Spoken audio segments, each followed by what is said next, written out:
I'm sorry, gang. I've got this hymn stuck in my head this morning because while I was waiting for Naga Monchetti to appear on BBC Breakfast, she weren't there this morning. No Naga. It was that blonde one who makes lots of mistakes. She's not a very happy person. But Dan was on this morning, so he's a little bit more quite pleasing on the eye to watch Dan on BBC Breakfast. And while I was watching that, I got fed up watching that. Then I went over to Sky News. I got fed up watching that. Then I went over to ITV Breakfast Time. And I don't know who the bloke is on there at the moment. He's quite amusing, you know. He has a little chuckle now and again, much usually to the disappointment of his co-hosts, which don't seem to have the same sort of sense of humour.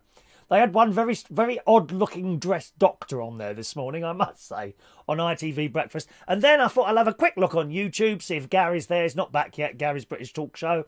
But I came across an organ channel called Beauty in Sound, and he plays hymn requests. And it's all very high quality, I must say. The pictures and the sound, I think he's got the organ plugged straightly into his mixer board, into his sound equipment. It really was good. And the hymn that he was playing was, I can't even remember the title of it. If Shania's with us this morning, she might know. It goes, da da da da da da da da da da da da da da. See, you don't have to be religious to sit there and just close your eyes and be totally mesmerised and feel those sort of hymns like that relaxing.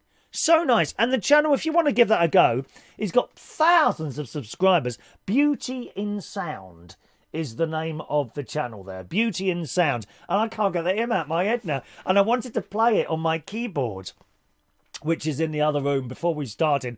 But time was ticking away. And you know we're never late. We're never late, not on this channel, unless something goes terribly wrong, okay? So a very good morning to you. It's Wednesday, the 19th of August, 2020. Welcome along to this morning's United Kingdom Talk, coming to you from the Chapel Hill Marina this week here in Lincolnshire. No rain this morning. They said it might rain at about 9 o'clock, so 10 minutes to go, and we'll see if it rains or not. I've still got a tea towel at the moment wrapped around my metal chimney where the gas exhaust fumes are supposed to go up because we've got a little bit of a leak down there at the moment. As I said to you the other day, I have spoken to the bloke on email, and he said he'll send a couple of chaps out when he can. All right, to have a look at that. So fingers crossed there.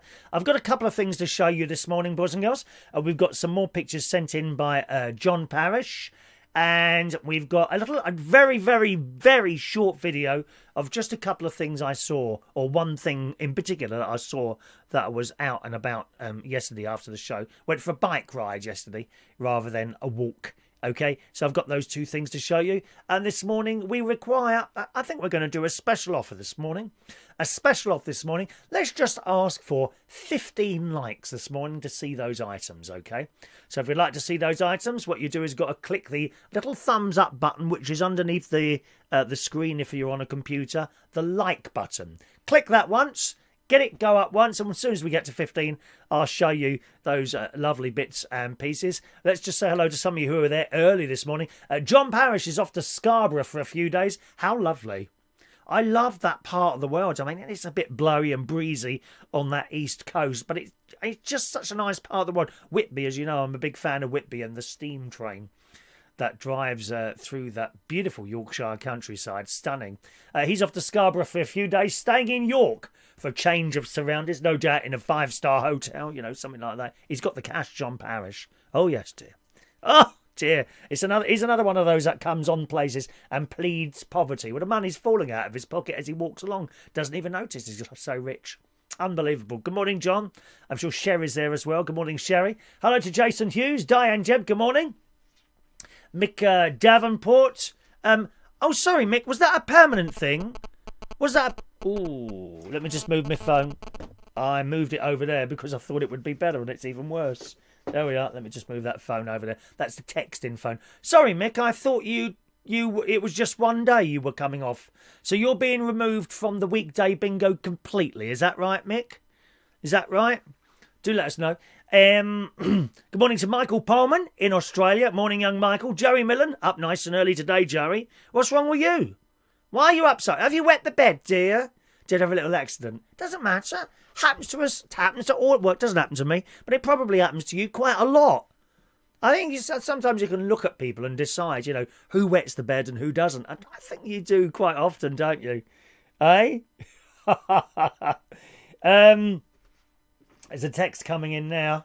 Let's have a little quick look there. Text messages. Oh, that would be what that noise was a moment ago, wasn't it? Where are we now? Text message coming in. Come on, hurry up. This is such an old phone. It takes forever for it to do anything. Look, we're still waiting for that text message to drop in. There we are. Paul in Cornwall. Good morning. Raining in Cornwall this morning. Absolutely chucking it down. I hope you've got water butts, dear. You want to save that water so you don't have to make the meter go. I bet you're not on a meter, are you?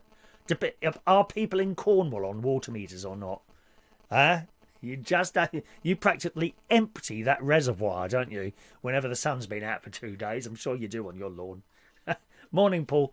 Who else have we got here? Roxy Bailey, is it? Roxy Bailey, good morning to you. There's Sherry. Morning, Sherry. Gary Rost. Two tickets, Gary. Denise Andrews is there. Mandy Davenport, good morning. Where were we going now? Good morning to John Aitken. Christopher Woodhouse. Nice and early as well. Morning, Christopher. Adrian Richardson was playing the quiz last night. Morning, Adrian. Great quiz last night. Great fun. I think there were 5 or 7 teams. Was it 5 or 7 teams playing last night in the pub in Central Station as well? They were playing by video link as well. So I hope you had a nice time in there, Adrian. It's quite nice to sort of play it in the pub as well with other people, isn't it? There we are. And I think that's everyone. Daniel Holmes, good morning to you. Yes, Chris. Yes, you've got to come off the list completely. Okay, I shall do that again. John got cut off this morning. Never mind, darling. Happens to the best of us. As you well know, I've been cut off before. Internet connection goes down. It's just one of those things, isn't it, eh? Never mind. So yesterday I cycled through the fields for a change yesterday. There is a short video to show you. Very, very short video to show you. And the only thing with cycling through fields is that you tend to get insects keep flying across from sort of one field to the other.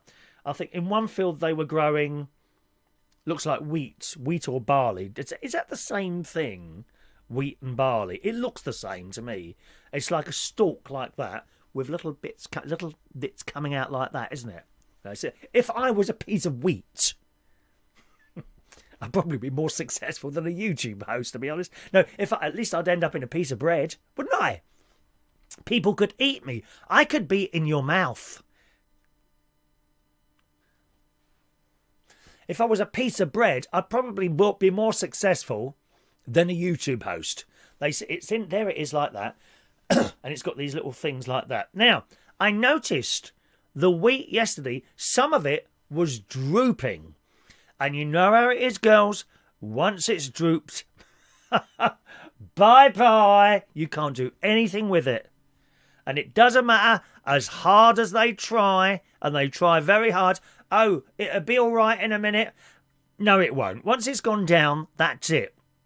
And this wheat was drooping like that. So instead of being tall like that, it was like that. And the head with the little seeds on it, well, large seeds. They look like large seeds. The head would. Well, last time I went over there, it was green. It was very green, and it was erect, fully erect and upright like that, with the little seeds like that. This time, it's all gone yellow, and the heads are drooping down. So do we have a farmer there? Is that good or is that bad? I don't know how it works. I believe there are some points where they can't actually cut the wheat. Now, is that if it's too wet or too dry or what? I don't know. I don't know. I'm not a farmer. So if anyone knows the answer, and don't pretend to be an expert. We have so many of those on Facebook and on this channel as well. People that assume that they are an expert on something because they know a little bit. If you know, please tell me. If that's drooped down, does that mean that it can't be harvested? Or does it mean that now it's ready to be cut? Anyway, so I'm cycling. Don't forget, 15 likes today, please. 15 likes, and I'll show you John Parrish's photographs and my little video. So I'm kind of cycling along the main road, and then I thought I'd turn right and come off the main road. So I've turned right. I've gone along this path, and it looked I thought, oh, I'm not sure if I'm supposed to be here, you know, one of those paths. Hello, hello, I'm not where I'm supposed to be. But there I saw it, hidden, possibly by the farmer himself, hidden, it said, public footpath, that way. So I'm carrying on going down there, and I came across a locked gate. What's beyond the locked gate? And I thought, maybe I'm not supposed to go any further than this. And then, next to the locked gate, it says, public footpath, that way. So, although the gate was locked and you couldn't open it, it was like a large, you know, like a gate that stops lorries and cars going through, that sort of gate. But to the side, you can kind of go round it, although around it it's very overgrown. And I will assume that not many people, if anyone, use this thing. Now, I think they're supposed to keep public footpaths open, but only if someone uses them. You know, if no one uses a public footpath, I do believe, and I'm sure I'm right in this, that they can close it.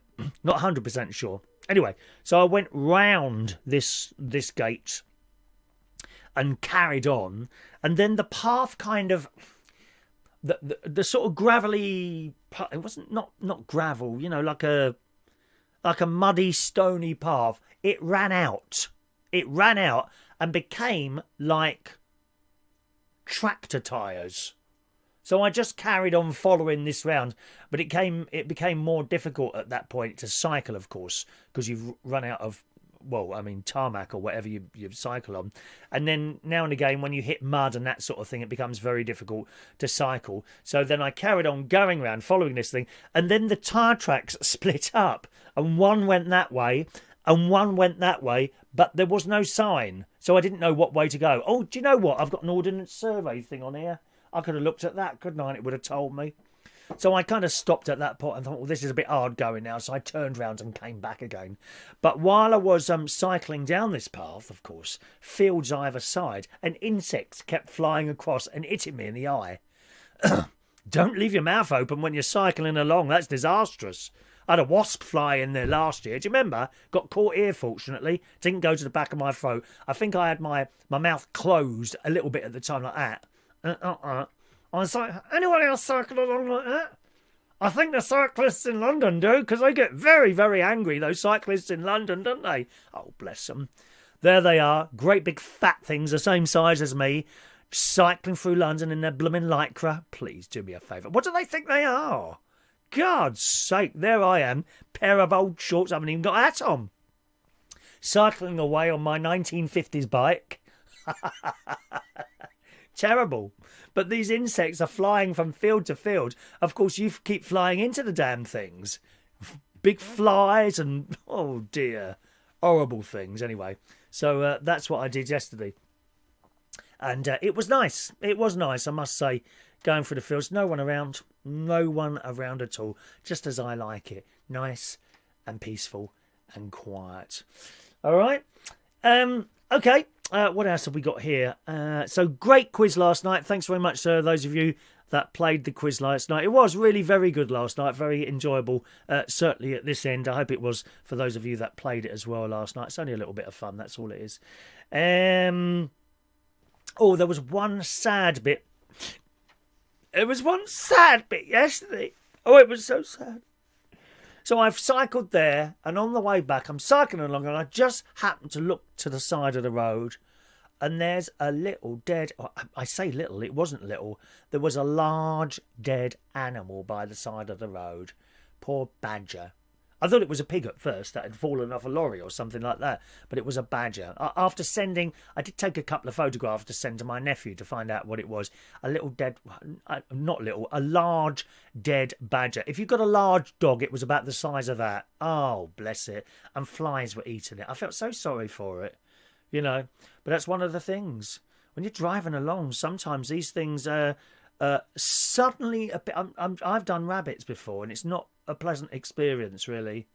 It's horrible. You're driving along and suddenly this rabbit appears from nowhere, jumps out the side, and it's too late. It's too late to do anything about it. I saw a badger by the side of the road yesterday. Poor little thing. I suppose someone ran into that. I don't know. Then I watched the film on Amazon Prime called Meg. That's about a big shark. Massive, huge, prehistoric shark.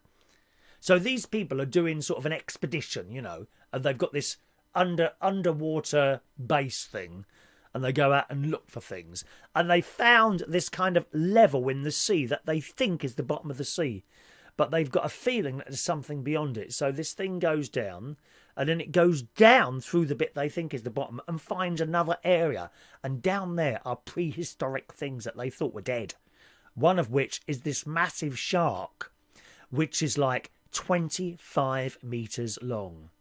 And of course it comes up through this layer that it's not supposed to come up in, and starts attacking everyone. Very good. And it's called The Meg on Amazon Prime.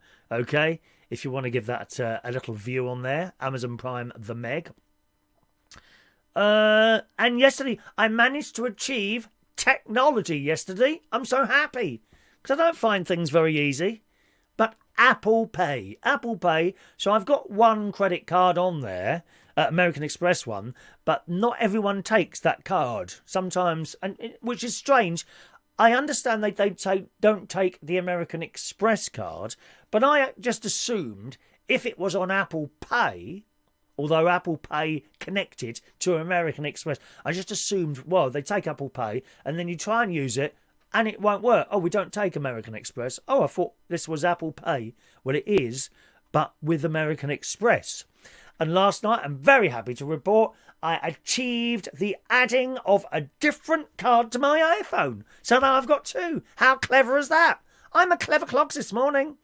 Anything you need, any help at all, any technology, any DIY, I'm always happy to help you, boys and girls. Very, very happy to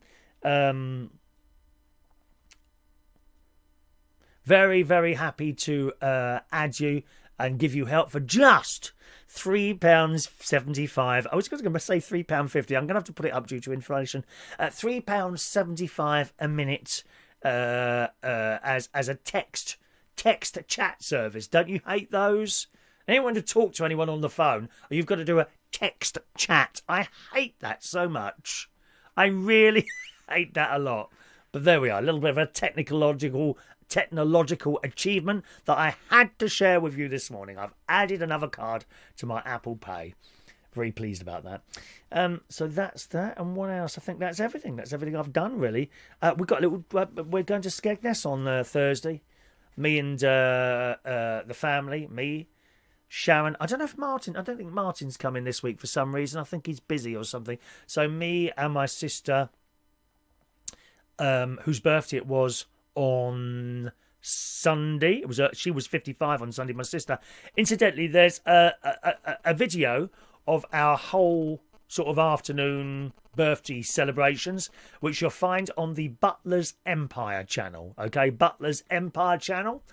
And there's all sorts of other stuff on there which will be of interest to you. If you like this show, you'll probably like that one as well. Okay, it's not quite as camp as this one. It is quite camp with my brother-in-law because he's even camper than me, to be honest. But it's not. Do you know what I mean? You'll enjoy it. So the Butler's Empire channel, you'll be able to see the whole of my sister's birthday celebrations on there. Okay, let's just have a little look at the message system. Good morning to Christopher Williams. Morning to you. Morning, Christopher Williams. He's there, ready for the bingo this morning. Hello to Paul and Lou. Nice and early today. Paul and Lou. All right. Greetings, Paul and Lou. Adrian Richardson. When the wheat droops, it means the wheat. When the wheat. Please do use your spell checker. Thank you, Adrian. When the wheat droops, it means it's ready to be harvested. If it drips, got a full load of weight on it. If it drips, what do you mean if it gets wet? Oh, if it droops, it's got a full load of weight on it, so it's ready to be picked. There we are. I wonder how many pieces of wheat. So that is one piece of wheat, sticking up with its drooping seeds or whatever they are.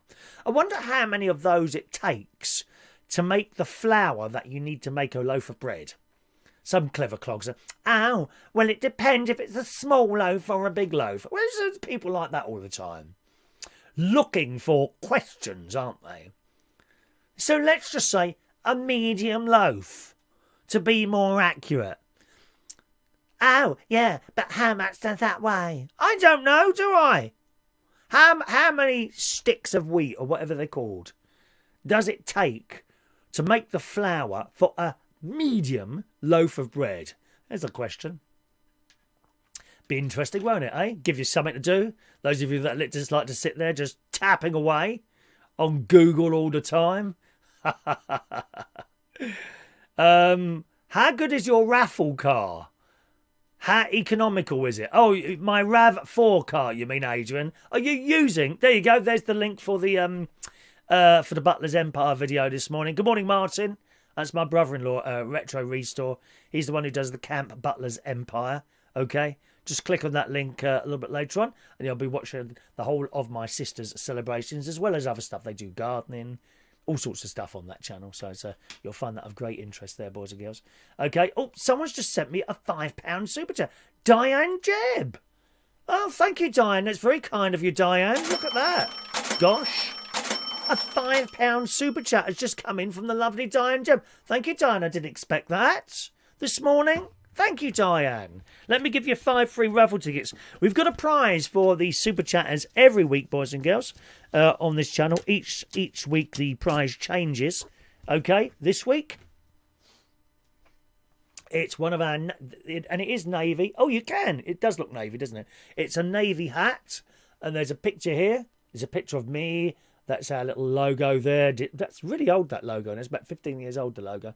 And then the little black things there, which you can't see properly, it says UK Lockdown 2020. I'm a Chris Reardon winner. And we are all winners on this channel. All winners on this channel. And to win that, every time you send me a £1 tip, okay, or a £1 super chat, I will give you a free raffle ticket. You can't buy the raffle tickets. You can't say, can I buy some raffle tickets? Not for sale, but I will give you a free raffle ticket for every £1 tip or super chat that you send. And sometimes people send them, sometimes they don't. Whatever you want, all right? So thanks very much to Diane Jebb for that, which means, of course, Diane, I will be able to eat today, darling, because I was getting a little bit concerned. I can't lie to you.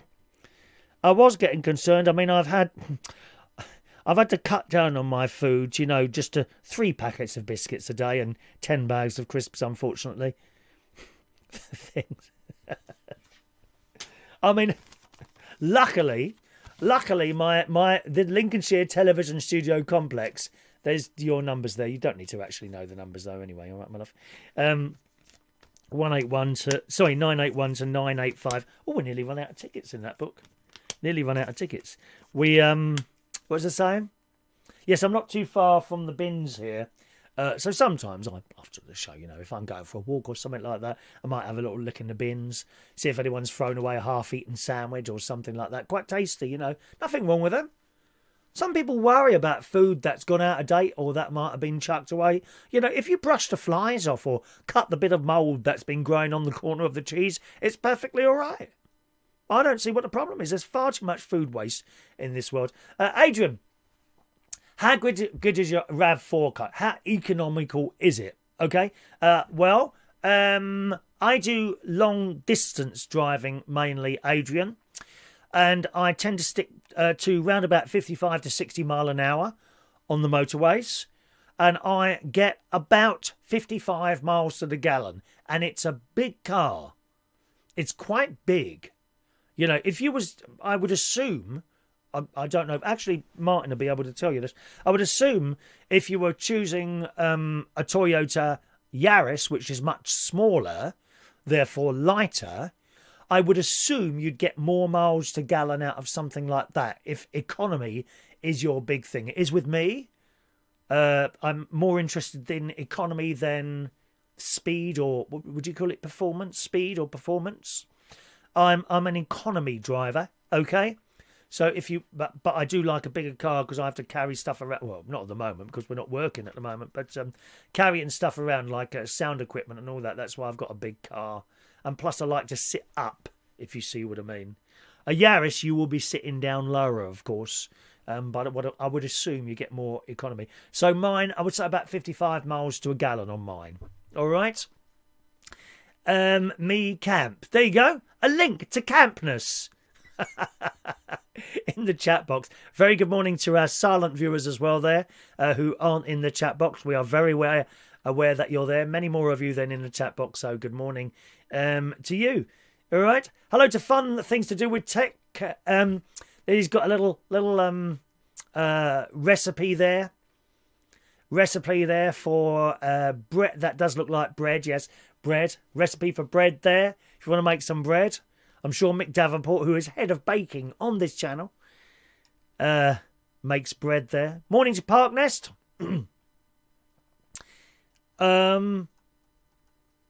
Right. Let's just go down a little bit there. 55 to 60 mile on a motorway. That's in the fast lane. No, I'm in the inside lane. I'll tell you what, Jason. When you drive at that speed, sort of 55 to 60 mile an hour in the slow lane, I'm always in the slow lane. That's where I am. You see the ridiculous driving around you. I mean, you really do. Actually, you ask my sister and Martin when we go on our trips to Skegness. I tend to stick to the limit, and if it's a bit wet, I'll slow down. And the people that tear past you on little A roads, you know, some of them very close to corners coming up, but you know they want to take their life in their hands, and that's the way it is. All right. Good morning to Daniel Woodhouse. Delia. There's someone who's been away from TV too long. Delia Smith, yeah. Delia Smith, yes. I remember her. I got one of her cookbooks at home as well, Delia Smith. Right, let's do a few news stories today. For some reason, I've got the Metro up there. I don't know why.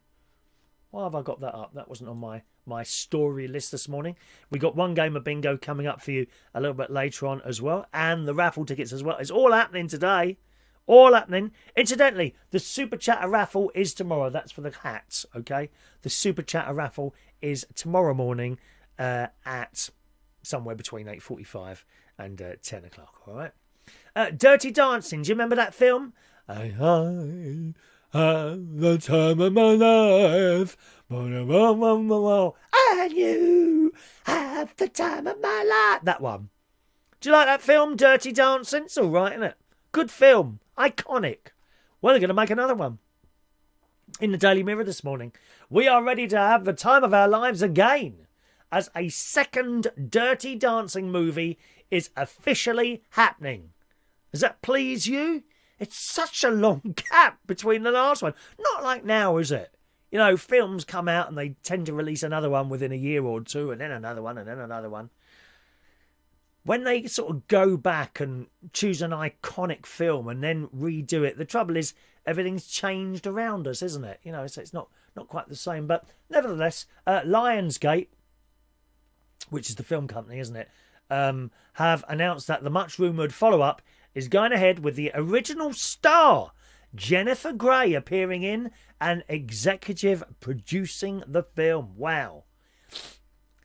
Gosh, the movie will be very much like the beloved 1987 original, which, how long ago is that? 87, 97, 07, 17, 18, 19, 33 years ago. 33 years ago. Mind you, we were talking last night, one of the questions, the answer was World of Sport. Do you remember ITV? World of Sport. But with Dickie Davis, ba ba ba ba ba ba ba ba ba ba ba ba. And I was just doing this question. I thought, how long ago is that's been off air now? About 10 years? 15 years? No, 35 years. 35 years ago was the last World of Sport. I don't believe it. 30, I thought it was like 10, maybe 10, possibly as much as 15. No, incorrect, by 20 years. My dad used to watch that in Grandstand. I think he watched Grandstand more than World of Sport. Grandstand carried on for a few more years, but eventually they just couldn't afford 3D, which is a shame. You know, it's just how it is. Did you get disconnected then for a moment? How much of me did you lose then? I don't know how much you lost me then. You might have got disconnected then for a moment. Oh, John Parrish has just sent £1 super chat. Thank you, John. Oh, where's my little jingle there? Sorry, jingle. There you go. There you go, John. The cash is flowing in this morning. Thanks very much, John. £1 super chat, so I must give you a free raffle ticket. Number 986 there. You may have lost us for a moment then. I did notice there was a little disconnection light come up. I'm not quite sure how much of the story you got there. John Aitken says Patrick Swayze was the star of Dirty Dancing. A sequel would be awful without him. Yeah, well, No longer with us, unfortunately, is he? Young Patrick Swayze. John Parrish. There you go. Let me give you a raffle ticket, John. 986. Thank you, John, for your tip this morning. Okay. There you go. Excuse me. We were on to the story. Where is it now? The Dirty Dancing story. It says it will be very much like the beloved 1987 original, which raked in, and it goes on about their money and all that. It will be exactly the kind of romantic, nostalgic movie that the franchisee's fans have been waiting for, and that have made it the biggest selling library title in the company's history, he revealed. So that's good news. And there's a picture of Patrick and Jennifer here. Do you want to have a little look at this? There we are. Just take a picture of that. There we are. There they are. You know, you've seen that image so many times, haven't you, eh? That image there. Beautiful picture. Wonderful, wonderful film. It says a second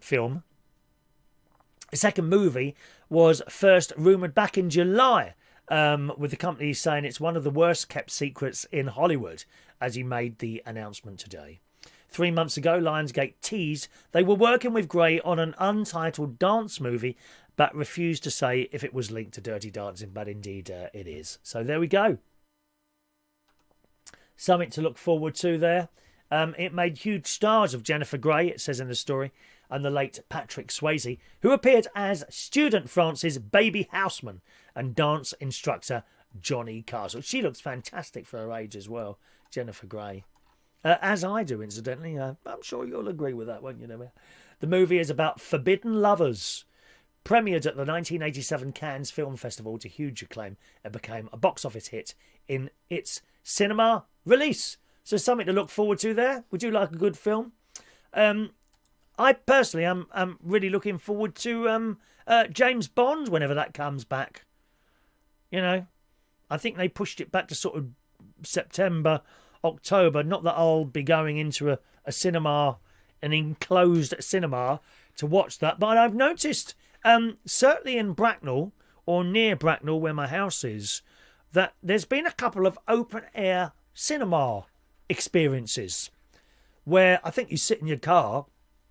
Of course, these are very big in America, the drive-in cinema. I don't know if they've got them in Australia as well. Michael Palman, perhaps you'll be able to tell us there. It's not really a thing here in the UK, but there has been a couple advertised, I think on Facebook that I saw advertised, near Bracknell in Berkshire. So perhaps they do the James Bond out there somewhere, won't they?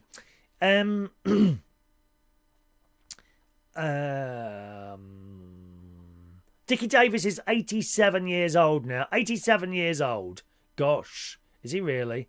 Still going there. He was great. I don't remember him on anything else other than World of Sport, actually.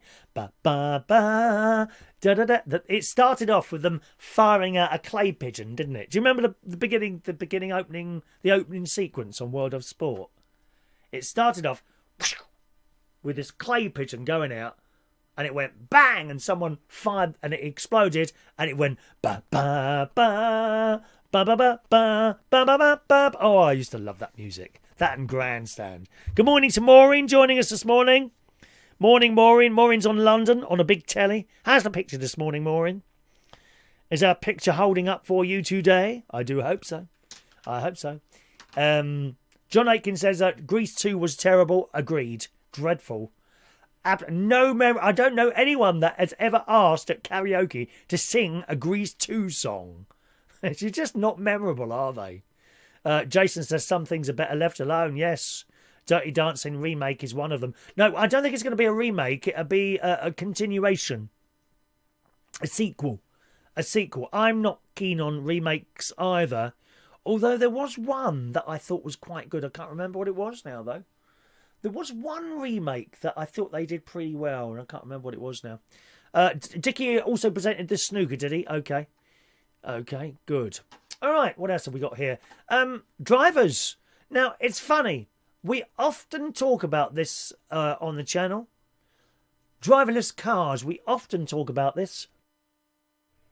And I, for one, can't wait. I can't wait to be able to go on a long journey and put my feet up, or watch the telly, or do something in the car.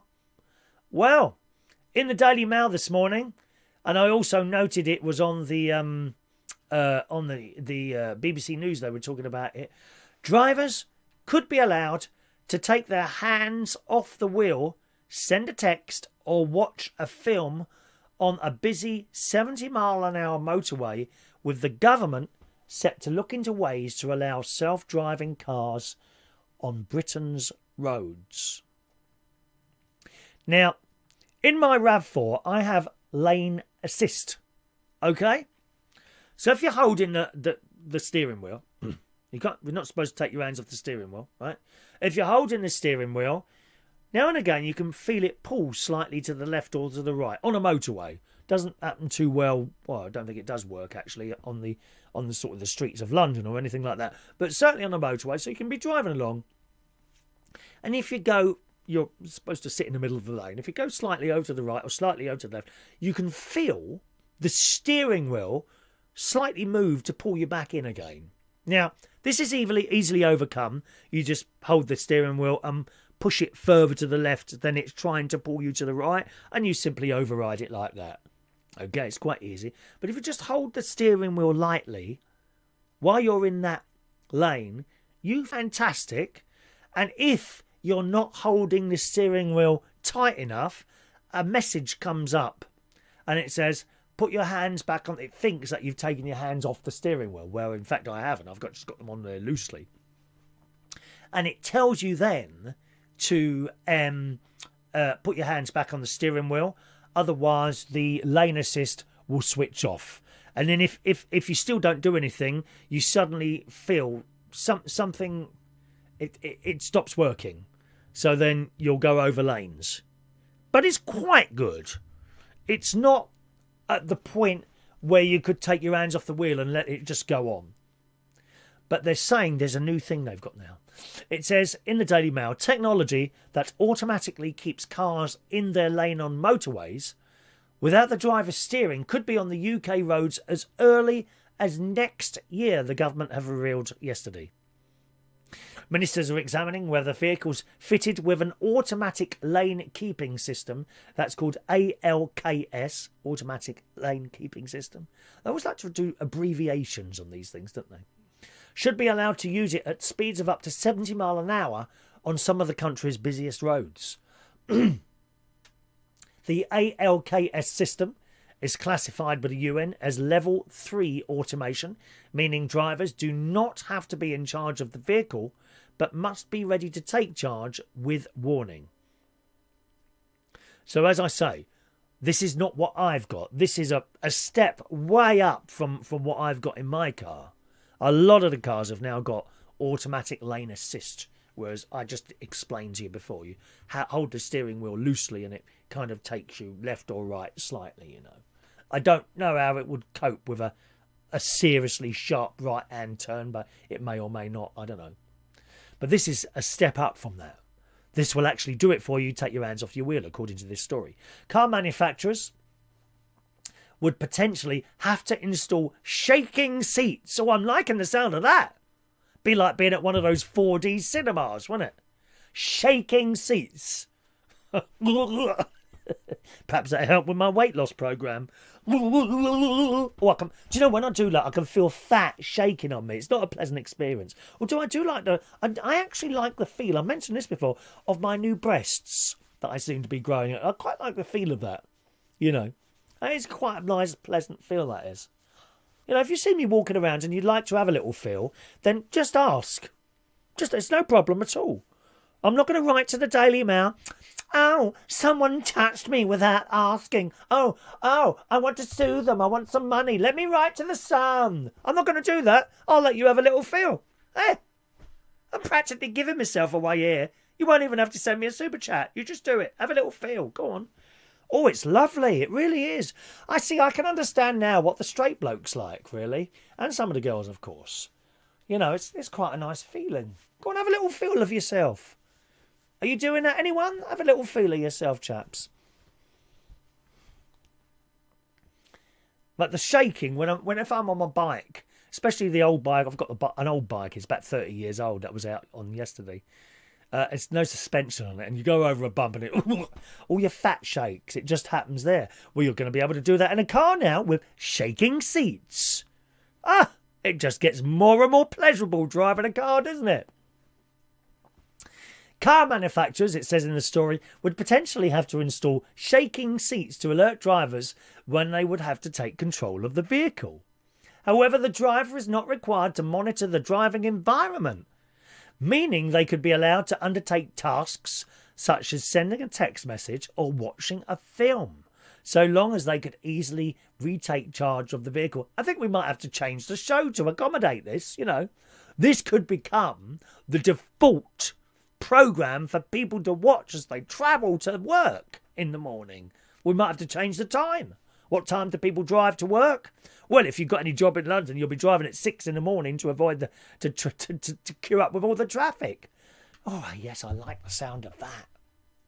I like the sound of that, being along that Euston Road and crossing the Euston Road, only to look into the cars and see everyone watching me. How happy that would make me.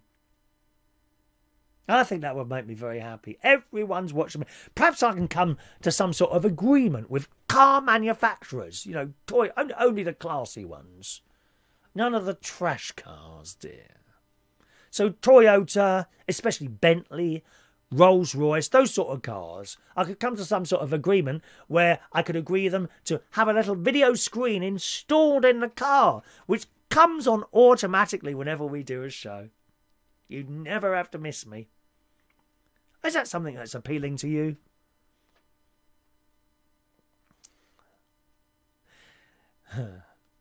It says, in a call for evidence, the government suggests the technology will be available in cars from the spring and asks for views on how it should be legislated.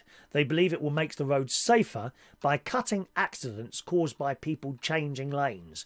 And there's so many people, they just don't indicate anymore, do they? Have you noticed that? Especially around roundabouts. And it's not a particular type of person. Old, young, English, foreign, doesn't matter. People don't always use the indicator. Uber drivers are the worst. I hate them. I hate all Uber drivers. Black taxi's fantastic. How many times have you seen a black taxi in an accident? Some clever sod's going to say, oh, I saw one once. Just once, was it? Oh, no, I saw one twice. In how many years was that?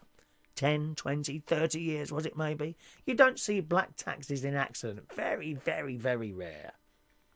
You see an awful lot of Priuses. Who drives Priuses? Uber drivers. Vile people. No idea how to drive. They don't indicate. They drive along the Euston Road at 10 mile an hour. Oh, it's dreadful. It says in the Daily Mail, the technology is categorised as more advanced than currently enabled by Tesla for its autopilot system. More advanced than Tesla. On cars such as the Model 3, Model S and Model X, ALKS are categorised as Level 3 autonomy and can take over control of a vehicle, keeping it in lane so the driver doesn't need to have any input at all. Wow. But current UK laws mean drivers can use technologies such as lane assist systems, which I have, but must remain engaged in the task of driving and aware of the environment in line with level 2. So, I mean, I can't... the car doesn't allow me to do it. If I take my hands off the steering wheel, within 10 seconds it says, put your hands back on the steering wheel or the automatic lane system will be disengaged. It tells you.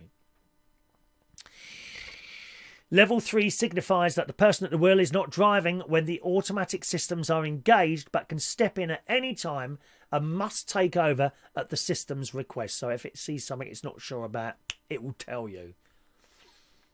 Wonderful. Absolutely wonderful. So hopefully that gets up and running quickly and won't have to drive our cars anymore. I can't wait for that. I really can't wait for that to happen. Let's have a look. John says, so it's not really driving, just sitting. Not my cup of tea. Yes, you're not the only one, John, actually. My mate's other half, he's got a flash BMW car. And I said to him, do you like the idea of pushing button? He said, no. He said, that's why I like the cars. I like to be driving them. To me, I see a car as just a means of getting to A to B as quickly as possible. As economically as possible and with as little stress as possible, which you can't do when you're sitting in blooming traffic on the Euston Road, surrounded by Uber drivers. I hate them.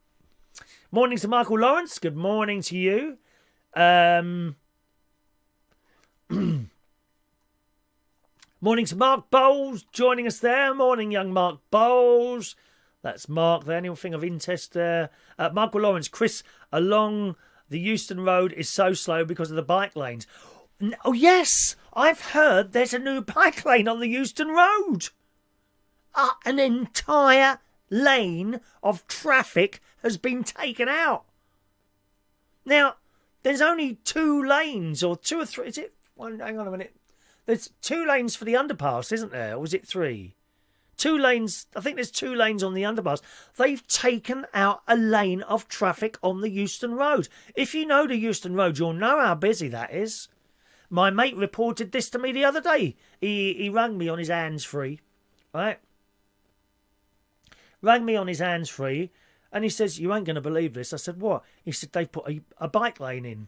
I said, where are you? Euston Road. I said, oh, right, what part of it? Thinking maybe down the other end. No! The whole of it from the bit where you come down off the flyover. They've taken a lane away. That's now a bike lane. God knows how long it takes to get down that road now, because last time I drove down there was at the beginning of March before the lockdown. And you see, I've always said if this traffic gets any worse, I'll just give up the job because I can't stand it, can't bear it. It was bad enough then. An hour's journey going home. Right? Once I'd finished my job at 12 at midnight, 11 o'clock at night, midnight, depending what day it is, used to take about an hour and a quarter. That's at normal speed, not rushing. If I put my foot down, I could probably do it in 45 minutes. From sort of North London to Bracknell in Berkshire. But I tend to take an hour and a quarter, hour and a half. Don't bother me. Nothing to rush home for. No cat to feed anymore. Right? But coming in, 2 hours. That was then. What's it going to take now? Unbelievable. Denise says, I think it's really scary, though. Cars driving themselves. There are enough fatal accidents as it is. People might even sleep while driving. Yeah, but the whole idea of this, Denise, is that it will make the car safer, because most accidents in cars are caused by idiots. And we're surrounded by them, Denise. You've only got to go out in your car and watch what's going on around you. Even here. There's a road here. If I come out of our Lincolnshire television studio complex and turn left, there's a road. It's a long, fairly narrow road, okay? And it's really bumpy. You can't really go. I would say probably the maximum speed you should go on that road is about 40. But it's a 60-mile-an-hour road, and believe me, they do 60 mile an hour down there. And they're coming towards you, and you're going towards them, and it's only thin. God knows why there isn't more accidents there. Maureen's got an excellent picture on her telly this morning. Excellent. She said also, Denise says, also because of medical condition, I'm not allowed to drive, so it does mean I would be able to drive as I'm not driving, just sitting there. I don't know what it would mean. Don't know. Mark says I'm looking a bit ropey this morning. Yeah, I agree actually, Mark. Yeah. This jacket, this is actually one of the expensive ones. I've had it a few years now, but it's linen. And linen jackets, I don't think they look that well actually on here. That plus the shirt, it's not kind of matched up together, is it? I totally agree with you, Mark. I did think, shall I change into something better? But no, I haven't. I haven't, I'm afraid. Right, so that's the driving story. Ever traded in an iPhone? You know, gone to an Apple store or via the post? It's the easiest way to do it, isn't it? If you're about to upgrade your iPhone, I've got an iPhone 8. That's my phone there, an iPhone 8 there, right? which is coming up to 3 years old now. Is there anything wrong with it? Sometimes it's a bit slow in doing certain things. And the battery, well, I have to charge it up twice a day now. By sort of 1, 2 o'clock, I'll have to charge it up again. But it's still working. Will I upgrade it this year? Highly unlikely. Not with the extra cash not coming in. Of course, if someone wants to send a £1,500 super chat, I could have an iPhone 11. Perhaps I'll think about that. Start saving now. Lovely Christmas present that would be for me. £1,500 super chat to buy a new iPhone 11. No, I'll probably hang on to it for another year. It's all right. But the easiest way to upgrade them is to take your old one into Apple, okay? They will give you a price on your old one. Then you get your new one. So a £1,000 phone might end up costing you 900, 800, maybe even 700, depending on what you're trading in. It's the easiest way to do it. But there are other companies out there that you could get more money from. Although I've heard stories on Facebook and places like that, that people that have done that, they've sent their phone to a company to have it changed, and then the company says, well, you can have £200, and they send the phone in and say, oh, we've found some damage on it, we're only going to give you 100. To me, the best way to do it is to take it into Apple. But in the Daily Mail this morning, it says those who trade in old iPhones using Apple's official scheme could be left nearly £100 worse off compared to alternative reselling options, new research claims. Apple made cuts to trade-in prices earlier this year. I mean, I don't know why. It's not like they're short of money, is it? Don't Apple have more money than the United States have in their bank or something like that, I heard once. Apple made cuts to its trade-in prices earlier this year, meaning customers will now be up to £97 worse off if they use the scheme, according to comparison service Compare My Mobile. It found consumers opting for the Apple scheme could lose out by as much as 36% compared to the average third-party trade-in values. Many opt to sell or trade in the gadgets to get a newer version, which I did last time. My mate always does that. As soon as something new comes out, he has to have the new one. An upgrade? Oh, I must get that. Oh, why do you want that? What does it do? Oh, it's got an extra button on it. He's one of those. There's plenty of people like that, aren't there, Chris Woodhouse? Huh? He's an upgrader. I'm not an upgrader, really. Not until it breaks, usually. Or there's a new thing on there which is much, much better than the one I've got already, you know. But he gets quite a lot off the new item because he upgrades every year. So possibly, you know, if he was to get, say, a £1,000 phone, the new phone, let's just say it was £1,000, he might get £400 back for his other one because he only bought that last year. So, you know, swings and roundabouts. It says that it found that the new iPhone 12 will launch next month, which will lead to many trading in old phones for the new model. Due to this, experts are warning that iPhone 11 trade-in values, which currently sit between £513 and £716, could drop by as much as 20% once the new handset launches. So, I mean, I don't know anyone that can, to be honest, but if you could do without a phone for a month or so, right, now is the time to sell it. You'll get the best price for it now, rather than wait until the next one comes out, you see. This bloke from Compare My Mobile said Apple played its hand early this year, slashing trade-in prices for iPhones across the board. However, this has not been the case among the third-party trade-in services. Can I just put my leg up here? I've got my legs hurting a little bit of the calf. I think I need to go for a long walk. Not enough exercise. That means for now, those looking to trade in their phones to put towards the new model would get a significantly better deal with a third-party recycling service than through Apple. In some cases, getting over a third more for their current handset. And it gives some examples here. For example, the model, the top one on here, it's got the iPhone XS Max. The Apple trade-in price for this would be up to £350. A private trade-in price for this could be £447, which is quite a lot of difference, isn't it? Especially if you're a little bit short on the money, like a lot of people are at the moment. So I don't know any of you who do that, or perhaps you do it with other phones other than Apple's. Do you ever trade them in, or do you kind of keep them because you don't really need the money, sling them in another drawer somewhere? You know, I've got an iPhone 5 here. This is where the text messages come in. It doesn't ring. Okay, the ring is off. No point in you ever ringing that text number. No one's ever going to answer the phone. But if you want to text in a message, then that's what that comes in on, that little text money there. ParkNest doesn't do Apple. I don't like the way they roll.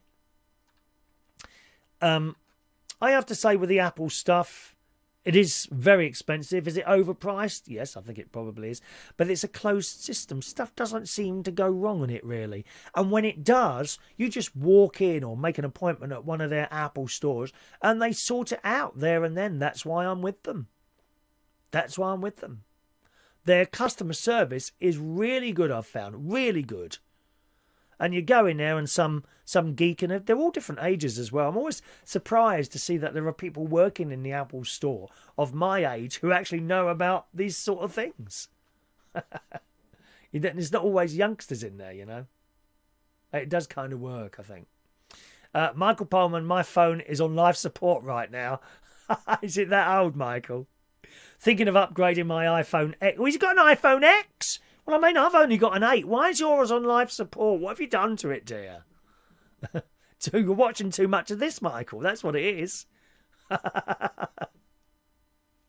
My phone is on life support, thinking of upgrading my iPhone X, but I don't like upgrading as it's money that I don't have money to waste. I only upgrade if you need to, Michael, you know. You don't need the latest all-flashing, all-singing model. Wait till it breaks down completely. And even then, if it's a battery issue, just get the battery changed. I gather that they reduced the price of changing batteries some time ago now. This is if you go direct with Apple. If you wanted to go to one of the third-party people, I'm sure they could do it cheaper. But I would tend to stick with Apple, because if the third-party mucks it up, then you haven't got much of a comeback there, have you? Paul and Lou always sells his iPhone on eBay. You get far more money than trading it in if you can be bothered. You see, I can't be bothered with all that eBay selling. My mate sells stuff on eBay, and sometimes it's just a complete and utter pain. He sold his Apple Watch on it, and honestly, the bloke just kept messaging him and messaging him. Oh, what time did you post it? What post box did you put it in? Who did you send it with? Does it come with... Oh, and on and on and on. I couldn't be bothered with all that. I'd rather chuck the damn thing away or give it away. I've given away laptops before. Yeah. I keep 2 laptops. The current one and the next one that I used to use before I replaced it with the current one in case something goes wrong with the current one. So I've always got 2 laptops when I'm at work and during that sort of thing. But anything down, as soon as I get another one, I'll probably give that other one away to someone who hasn't got something like that, you know. There you go, Michael. It always goes flat. It must be something wrong with your battery then, Michael. It's worth asking, mate. Worth asking. Don't just get a new phone because your battery's gone. Oh, no, it's much cheaper to replace the battery. Replace it. iPhone X is good. It's good, isn't it? Well, I think it's good anyway. I think it's good. Some of the younger gays, I think it was out, was it last Christmas or the Christmas before? I think it was the Christmas before, actually. Some of the young gays, they saw my iPhone 8. So, oh, I think you need an upgrade. Why do I need an upgrade? Well, you've got an 8. We're on 11 now. And, well, you need to upgrade it. No, I don't need to upgrade it. They have to have the next shiny new thing. You don't need it. Waste of money. Mark Bowles needs a rub this morning. Oh, do you really? Jason Hughes is always up to date with his phones. That's why he's still using his iPhone 5S. Nothing wrong if it's still working. Why change the thing? Why change it? There you go. Apple's annual turnover is more than the GDP of some third world countries. I think that's possibly that's the story I heard there. Michael says that Apple PCs are good. You mean Apple Mac things are good but expensive? They are very, very expensive, but I've never heard anyone with a bad thing to say about an Apple computer. Really, the Mac there. The Mac. All right. Mark's flat. My batteries don't last. You need to replace the battery then. Here, Mick Davenport. I've had a new battery in my iPhone S, costing £50, and it's now getting very hot. Well, then you should ask them why. Did you get it done in Apple? You need to ask them. You've had a new battery put in, but now it gets very hot. Why is it doing this? You need to ask them. Jason's had his phone for a 2-year contract, including insurance. 3rd-year phones, mine cancel insurance and just pay for line rental. Oh, yes. Absolutely. Absolutely. Oh, my leg needs a rub. It does. I need Thai massage. I need a nice Thai lad massaging my leg. You want extra, sir? So I've heard. Right, another story here. Turkey Twizzlers. Do you remember those? Oh, damn. Oh, what was his name now? The bloke, all his restaurants closed down, didn't they? Jamie someone, isn't he? Jamie, that restaurant bloke, Jamie. He went to town on the Turkey Twizzlers, telling us how bad they were. But apparently you all missed them. In the Sun this morning, when Turkey Twizzlers... Jamie Oliver, that's it. When Turkey Twizzlers fell victim to Jamie Oliver's healthy eating campaign in 2012, not everyone rejoiced. Oh, they're bad for you. Yes, so is everything else we're eating. The corkscrew treats, condemned as fatty processed foods, were greatly missed by our nostalgic food fans who even launched a petition 2 years ago to bring them back. Turkey Twizzlers. Do you remember them? I don't remember actually ever having something like that, even when I was eating dead animals years ago. Do you know, I think I've been vegetarian now for about 10 years. That's a long time, isn't it? Perhaps that's why I have so much stomach issues. Anyway, this week, Bernard Matthews announced... It was not actually Bernard Matthews. I think he died, Bernard, the actual Bernard Matthews, didn't he? Do you remember him? He used to appear on the telly at Christmas. He had a big bowl on his face, didn't he? He was he was a character. He used to talk through his nose. He used to tell us about his turkeys and all that were roaming the countryside. I'm sure they're not. This week, Bernard Matthews announced it was relaunching their all-new Turkey Twizzlers with 70% turkey compared to the previous 34% and less fat. I wonder what the other 30% is then. Ever thought of that? But they're not the only snacks we remember fondly from our childhood days. What do you remember? Snacks that you used to be able to get when you was a child that you can no longer get anymore. From Doritos 3Ds and Monster Munch that turned your tongue blue. I think I remember that. But not when I was a child. Children, sort of, when I was in my sort of 30s. I seem 30s or 40s. I seem to remember they had these crisps. And their tongue used to turn blue, didn't they? So, prawn, here's some things from your past. Or maybe your children's past. Prawn cocktail Wotsits. It says there's nothing wrong with cheesy Wotsits. I like cheesy Wotsits, of course. But the tangy prawn cocktail equivalent was a huge hit with crisp fans too. This is all the stuff that's disappeared. After petition in 2018, Walker said they had no plans to relaunch them. Obviously didn't make enough money. That's the only reason they'd cancel something, surely. If they didn't make enough money on something. A little bit like TV programmes, TV programmes that we know and loved, and their viewers drop, they start getting a little bit less money and they cancel it. That's it, gone. Sometimes the story hasn't even finished. That's so annoying, that, isn't it? Dallas. Look at Dallas. They must have been making money still on that original series back in the 80s, but they cancelled it when the old revenue dropped a bit. That's just how it is. The story doesn't finish, does it? Doritos 3D. Now, I don't remember these. But it said Doritos, 3 times the crunch. They were tasty pyramids in zesty ranch, nacho cheese, and jalapeno cheddar flavours, and they were introduced in 1998. Sadly, they faded out in the early 2000s. So they were like a pustule with stuff in the middle. They sound absolutely delightful, don't they? Ready salted chipsticks. The crunchy little sticks of maize, I remember these, and potato delight used to come in 2 flavours, but curiously, only the salt and vinegar is now available. Facebook groups and petitions have so far failed to convince Smiths. One of the crisps I miss, Smith's cheese and onion crisps. I don't see those anymore. Or at least I don't where I do my shopping. These are the ones, Monster Munch. The pickled onion flavoured monsters look like the normal variety but turned your tongue a deep shade of blue. I'm a deeper shade of blue. That one. Pretty sure they weren't healthy, but they were a lot of fun. Bovril crisps. I used to love Bovril crisps. Don't do them anymore. I haven't seen them for years. Beef extract lovers have fond memories of the classic Smith's flavour.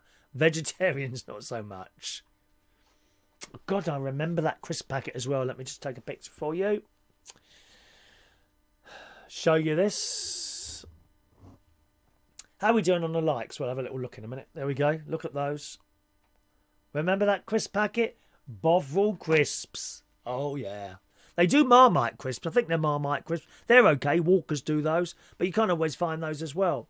How about Cadbury's Snaps? Do you remember those? Very thin. Very thin. Like Pringles, only chocolate. What's not to love? I remember those. Cadbury's Dream Bar. The white chocolate. That was nice. The white chocolate bar from Cadbury's launched in 2002. Discontinued last year. But still available in Australia. If you want a bar, contact Michael Pullman, who I'm sure will, for a small profit, be happy to pop down to his local Woolworths, collect a load of bars and send them straight over to you in the UK. After, of course, they've come through customs. No doubt the boys and girls in customs will want a bar or 2 out of that, so don't expect to get the whole lot through. Cabana bars. There's another one I remember. Cabana bars. Roundtree's mix of caramel, coconut and cherry encased in milk chocolate. Discontinued early 1990s. Many still mourn its passing. One chocolate bar I seem to remember from my little boy days was the Aztec bar. Astec, I think it was. And it was similar to a Mars bar. I can't actually remember what it tasted like, but I know I used to like them. Aztec. Astec, I think it was, the Aztec bar. Purple wrapper, if I remember rightly. Let's see if I can find that Aztec bar. Aztec bar. I wonder if that's still...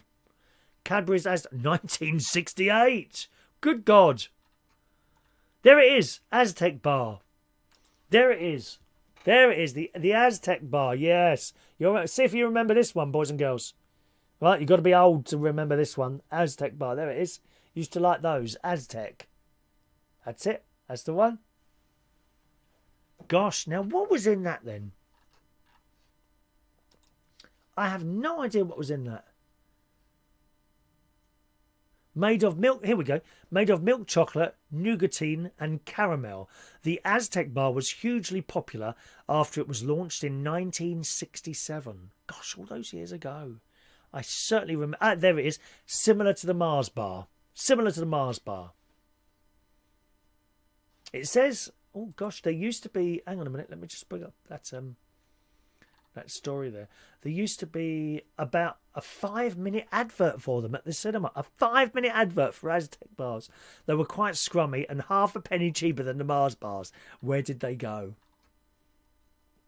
Yeah, and that suddenly just disappeared. There was no sort of announcement. Toffee Treats, remember Toffee Treats?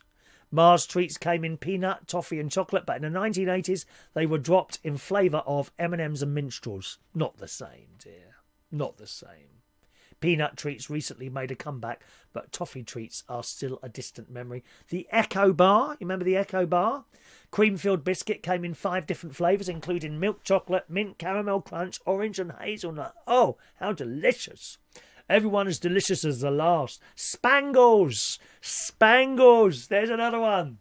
Fruit-flavoured boiled sweet, a favourite from the 1950s to the 1980s, and in 2009 topped a poll as the brand the UK public would most like to see return. Spangles. Toffo. I didn't even know it had disappeared. Back in the 1990s, these toffee treats were found in a sticky mess at the bottom of every school bag in the UK. They came in classic mint and all sorted flavours. This story is in the Sun. Astros! I remember Astros. Astros, Cadbury's Cosmic Bites were like Smarties on the outside and Biscuit on the inside. Space Dust. Can you still get Space Dust? That's how you put it in your mouth and it exploded. Popping in your mouth, wasn't it? Extra thin ice sheets. Yes. Chewing gum, Wrigley's went rogue with the melt-in-your-mouth sheets that gave you a minty fresh breath. Traditional gum won the battle, though, on that one. And there's other things. Apparently, there was a Heinz baked bean pizza. I kind of remember that. Not available anymore. Chicken curry pot rice. Yes, saw that on the shelf. There's so much stuff here.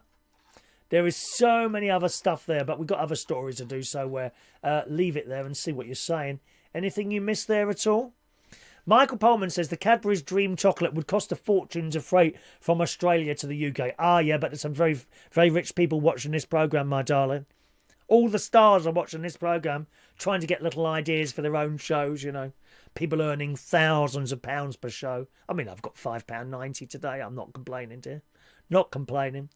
Mark Bowles likes spiral bars. I don't know what they are. Spiral bars. Gary Ross, deep fry Mars bars and frozen pizzas in Chippies in Scotland. I think you're right. I'm sure they do that.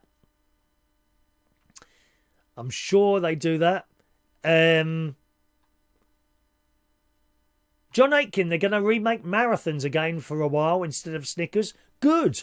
Don't understand why they ever changed the name. That would have been something to do with branding. Now, people are obsessed with branding, aren't they?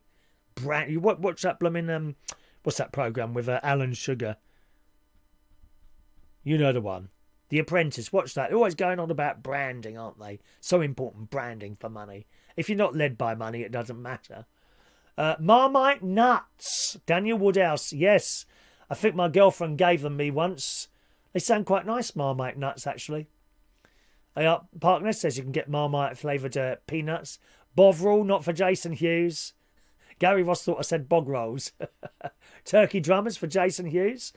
Daniel doesn't know what a turkey Twizzler is. Doesn't sound all right if you like to eat dead animals, doesn't he? Back to the phones there. John Parrish. When I worked at Lloyd's, people were encouraged to donate their old phones. I found one in a box.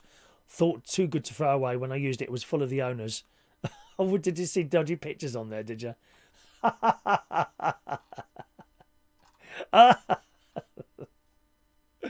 Right. Anything else on the sweets there? Opal Fruits got changed to Starburst. Yeah, there's another name change there. Opal Fruits, made to make your mouth water. I like to sit here and reminisce with you. I really do. John Aitken's got a few bags of space dust. Bought them for the kids at Halloween last year. Nobody wanted them. Really? They go popping in your mouth, don't they? There was a similar thing that they used to sell at Trade. I don't know if you remember that. Lilla Paws chocolate from Milka. Don't know that. Anyway, get your orders into... thank you, John. Get your orders into John... to Michael Pullman there, boys and girls. And he'll be happy to send you across some chocolate for, of course, a small profit. Although he has to buy them as well. So I think it's going to come to about $50 per bar. Which I think is very reasonable, Michael. Got to make a bit of money, darling. Got to keep the cash rolling in somehow. We need to keep the lights on, dear. Hey, huh? Gary Davidson. Fuse Bar. That's another one I remember. Frutella. I prefer Frutella, I think. Jif became Sif. Yeah, all these old things there, isn't it, eh? Right, we've got enough likes there. Let's show you these pictures this morning, boys and girls. First of all, John Parrish has sent him in a couple of pictures. Here they are. There's him and his wife. She's beautiful, she is. That looks quite a nice dinner. Lovely restaurant there, John. Lovely restaurant. Let's see if there was a story attached to that at all. Just a moment, darlings.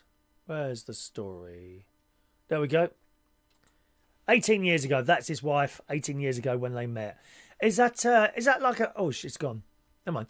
Is that a university outfit she's got on there? Look at that restaurant. Looks amazing. Where is it? I'm just looking. It looks like it's kind of up in a tree house or something like that. And John says, there's the story. The photo that made me fall in love with Sherry. Here we are. Graduation day at the Philippines' highest university, which is our Oxford or Cambridge. Look, I was right. And that picture there, I want to go to that restaurant. That picture there of the restaurant below, forever together, celebrating my birthday in the jungle of the Philippines. Now, there's somewhere I'd like to go. I like jungles. I like trees. I like forests and trees, as you probably well know now. You know, something that, unfortunately, Lincolnshire doesn't seem to be too blessed with too many forests. And there's certainly not one near me here, unfortunately. If I want to go to a forest, there is a couple around. There's one not too far away from my sister, actually, a forest there. But I have to drive there, you know. Whereas in Bracknell, in Berkshire, I can just walk there. I could just walk over to the forest. But great pictures there, John. Thanks very much for sending those in. I really would like to go to that jungle restaurant. All that beautiful trees and that. Do you have to keep stamping on the spiders as they come in to nick your food? But get out.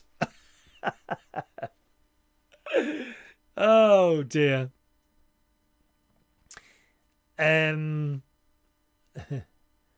Mark needs an EpiPen. He's got the nut allergy, have you, my love?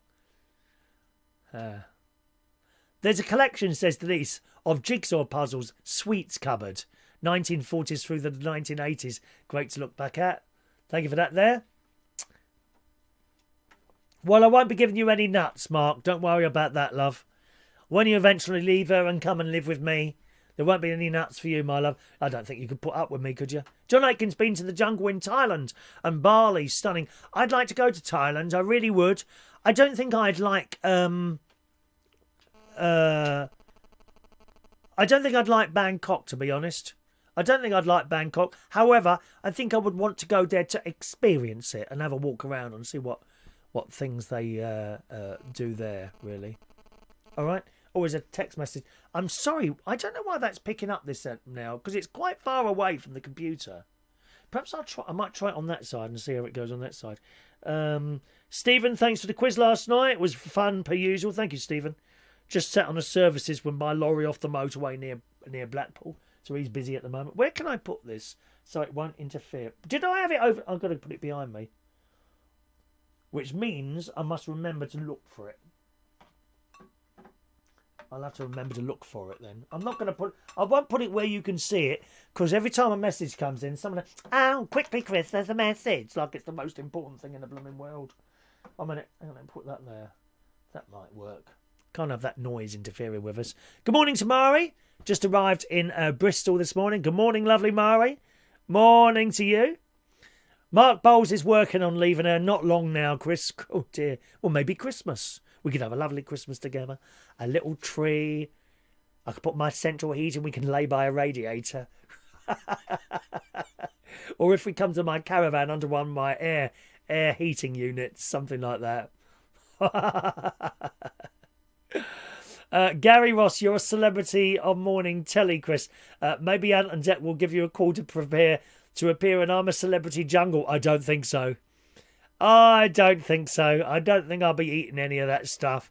Crawling worms or having cockroaches chucked over me. Not even for tens of thousands of pounds, no. Won't be doing that, sunshine.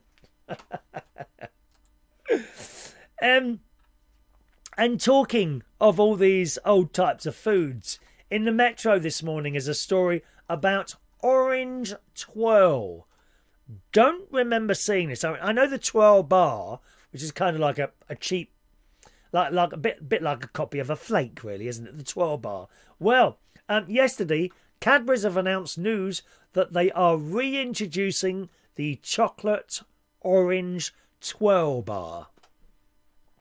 The initial release last year went well, with the chocolate giant deciding to bring it back in our hour of need. We need something to keep us happy God knows this show isn't enough for that. But there we are, something else, I think. However, 5,000 fans were allowed into a pre-sale queue on Twitter that saw the bars selling out within an hour. The event began yesterday at 12 o'clock. To tweet at Cadbury's UK with the hashtag TwirlOrange pre-sale to enter. So you could enter this and get one. It was on a first come, first served, and each tweeter was given a code to enter the queue. If they made it to the top 5,000, they could then buy a bar. They weren't giving them away. You could buy a bar. After waiting on Twitter, you could then buy a bar for 69 new pence. New pence, honestly, where am I? 69 pence and get a few goodies thrown in. The demand was pretty wild for a standard bar of chocolate, with one person saying, I've rejoined Twitter just for the hashtag TwirlOrange pre-sale, and another saying, my mum gave me 69 pence especially for this. Dear me, well, can't they just wait a bit? If you missed out, there'll be a second release on Thursday, tomorrow, at 12 o'clock in the afternoon. But be quick, because it might be as frenzied as this time around. So you want to twirl, 69 pence you'll need for that. If you miss it, orange twirls will be in the shops as of mid-September. Perhaps I'll buy an orange twirl. We could have that as part of our Super Chatters weekly prize, couldn't we? Or even as a normal prize. Perhaps I should get some chocolate in, a few bars of this, that and the other, and offer it to you for, I don't know, a little prize on the bingo or something like that, or even as an additional prize. I don't know yet, though. All right. Spiral bar. Do you like a spiral bar, Mark?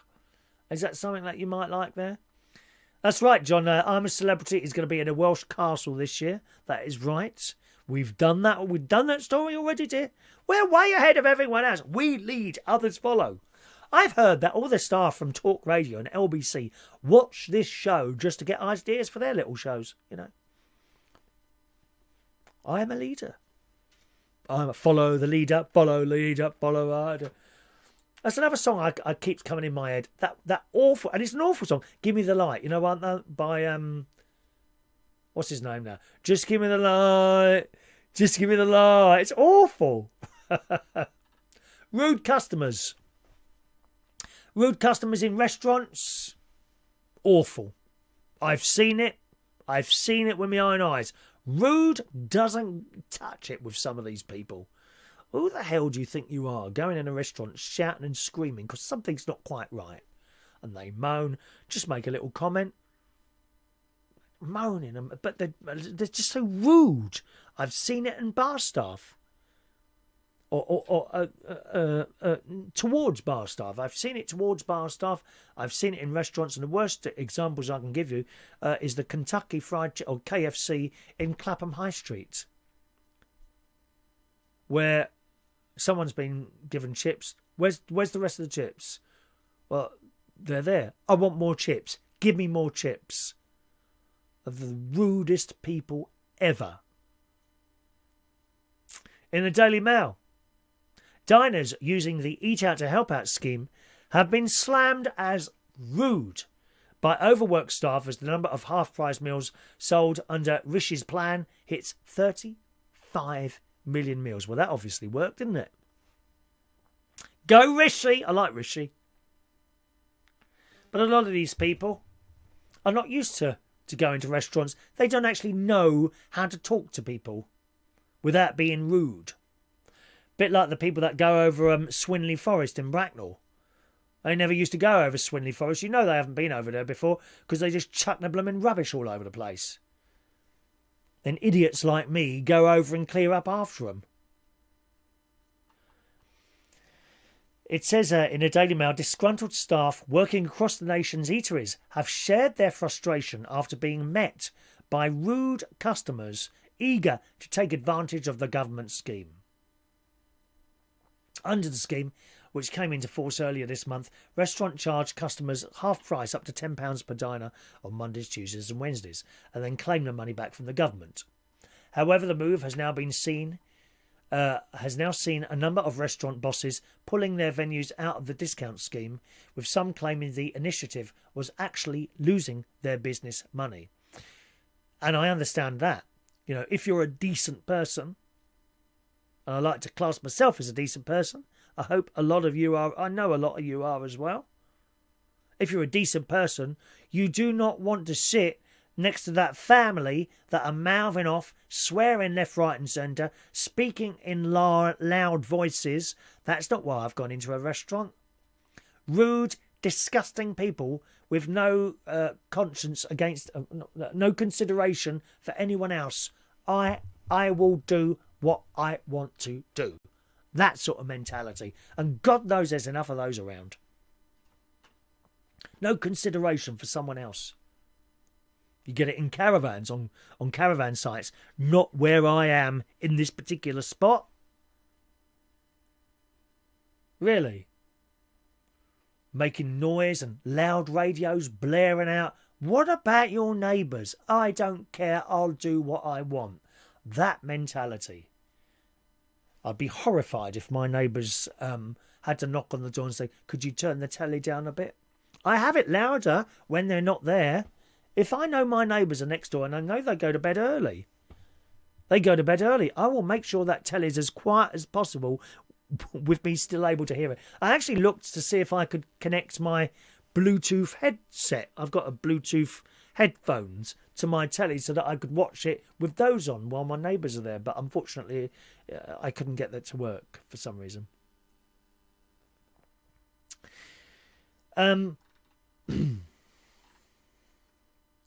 Sharing their frustration, owners of the seaside restaurant in the Paddock Inn near Tenby, Pembrokeshire, said revellers were advantage of the revellers were.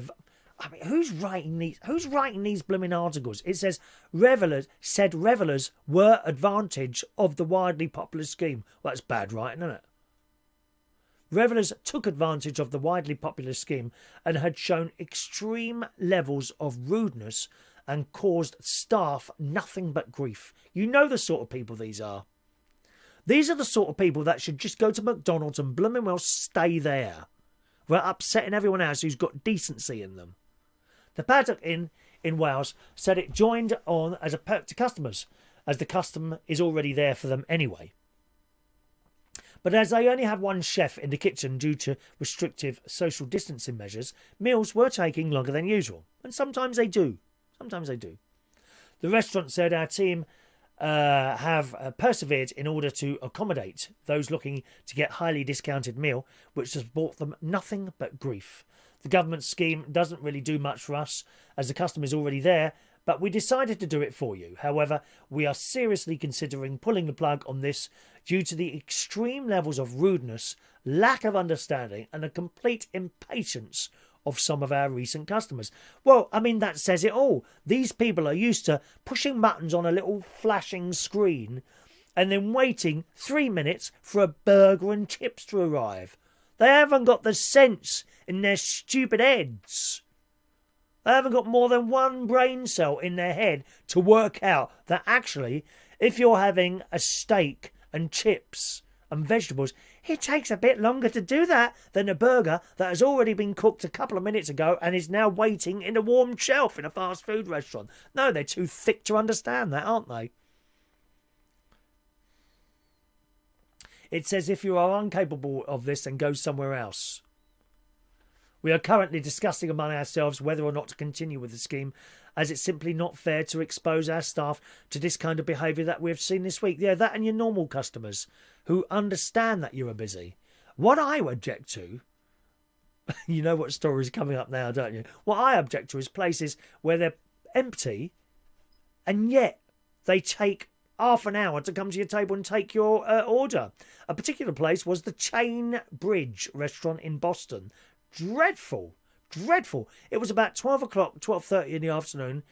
Me and some of the family had gone in there for basically chips and steak and chips, or baked beans and chips. I can't remember what I had now.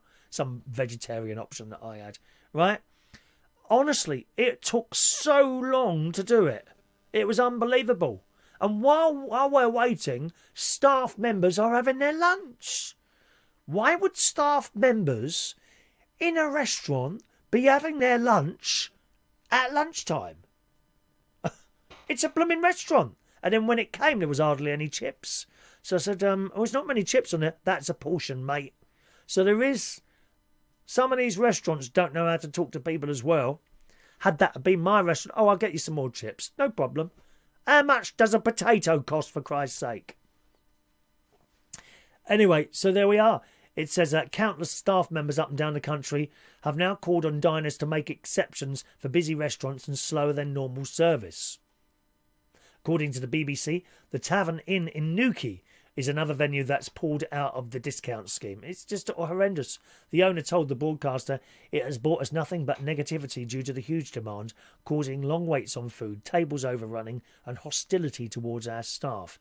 People are ordering big meals. They are not willing to wait. I bet they chuck half of it away as well.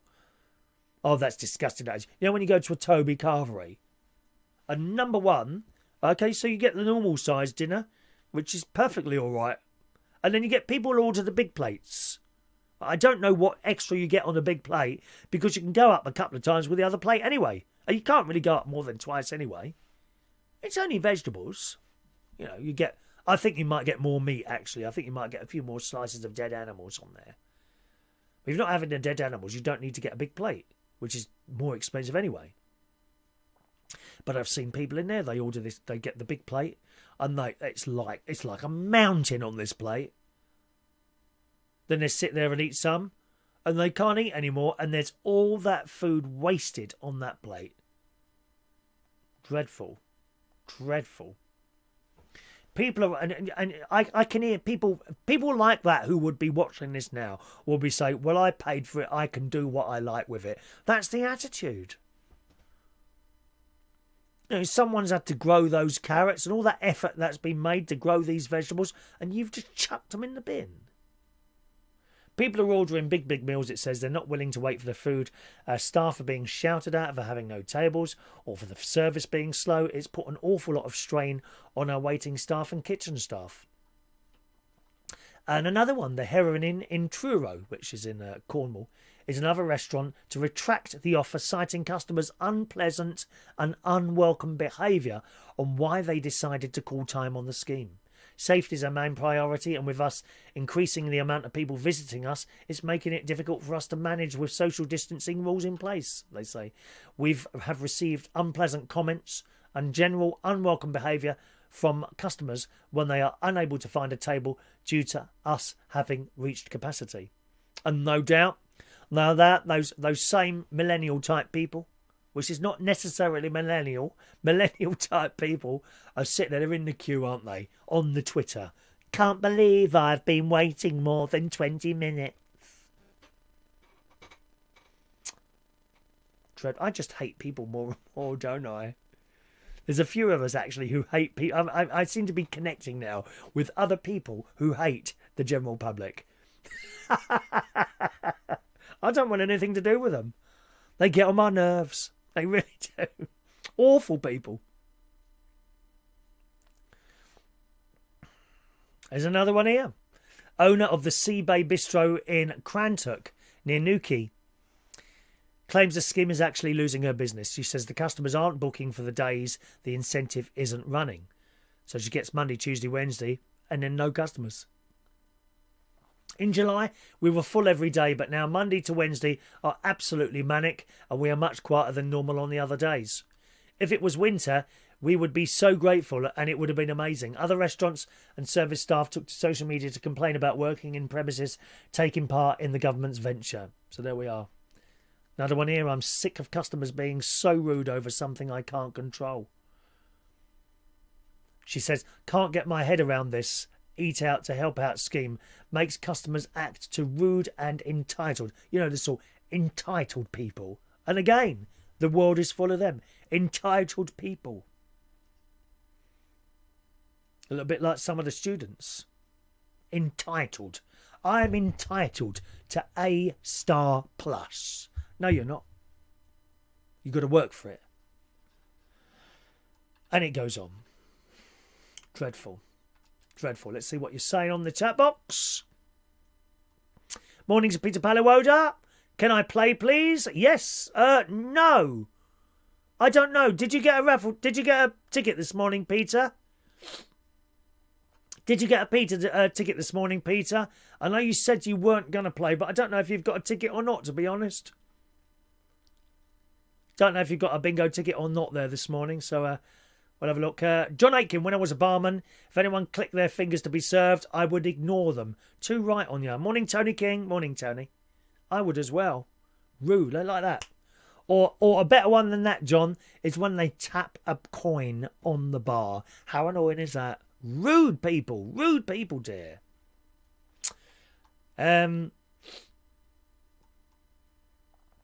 Jason Hughes, I couldn't work serving food. Some people would end up wearing it instead of eating it. Or some people need to be wearing it instead of eating it.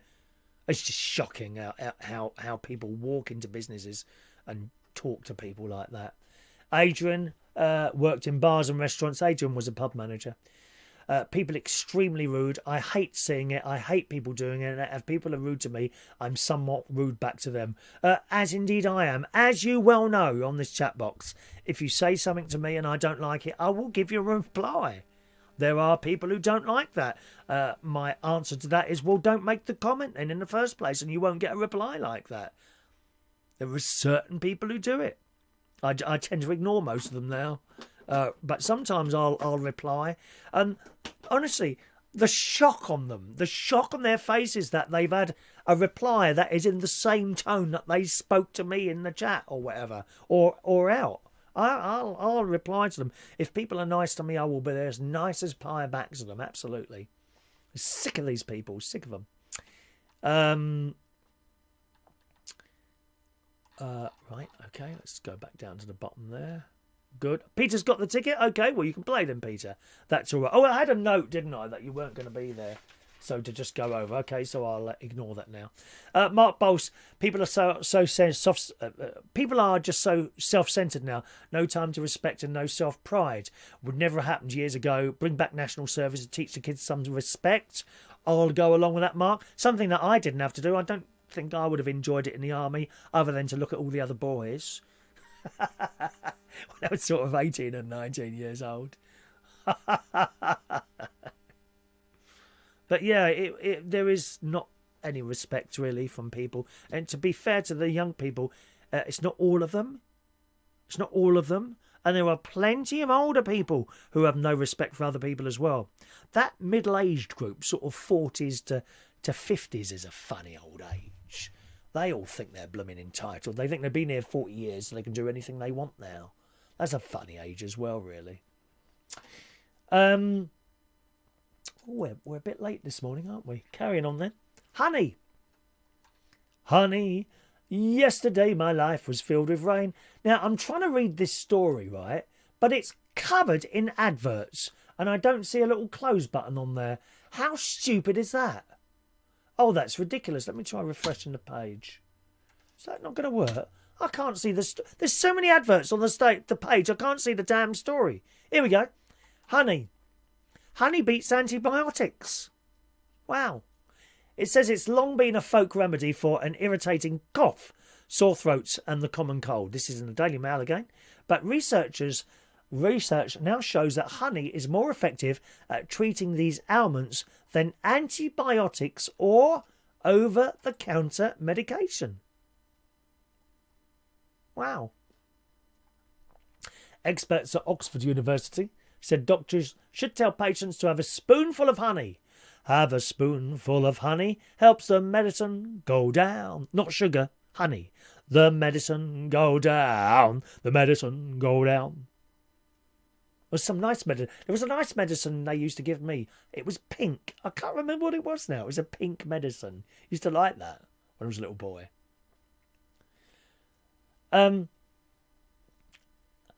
Doctors should tell patients to have a spoonful of honey rather than prescribing antibiotics, it says in the Daily Mail this morning. Overall, honey was found to be superior at relieving coughs, sore throats and congestion. And unlike other medications, it had no harmful side effects. There was no chemicals in it, is there? Honey was on average 36% more effective at reducing cough frequency than common medications, and it cut cough severity by 44%.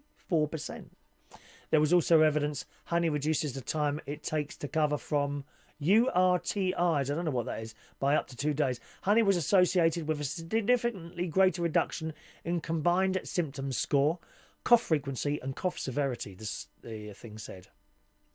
Isn't that interesting? Well, I didn't know that. Oh, it doesn't really say it's a particular type of honey, because they go that Manuka honey is supposed to be very good, although very expensive. I think Aldi do it, and it's not a bad price in Aldi in comparison to sort of Waitrose or something like that, where I think in Waitrose a jar of that Manuka honey is about 15 quid, I think. But there's different levels of strength as well, isn't there? You know, you want the highest level you can afford, I suppose. Manuka honey. But it doesn't actually say here. It doesn't say here a type of honey, whether you can get the one that's like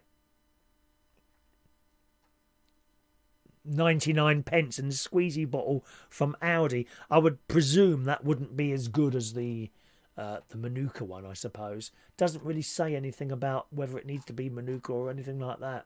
But better than antibiotics, it says there.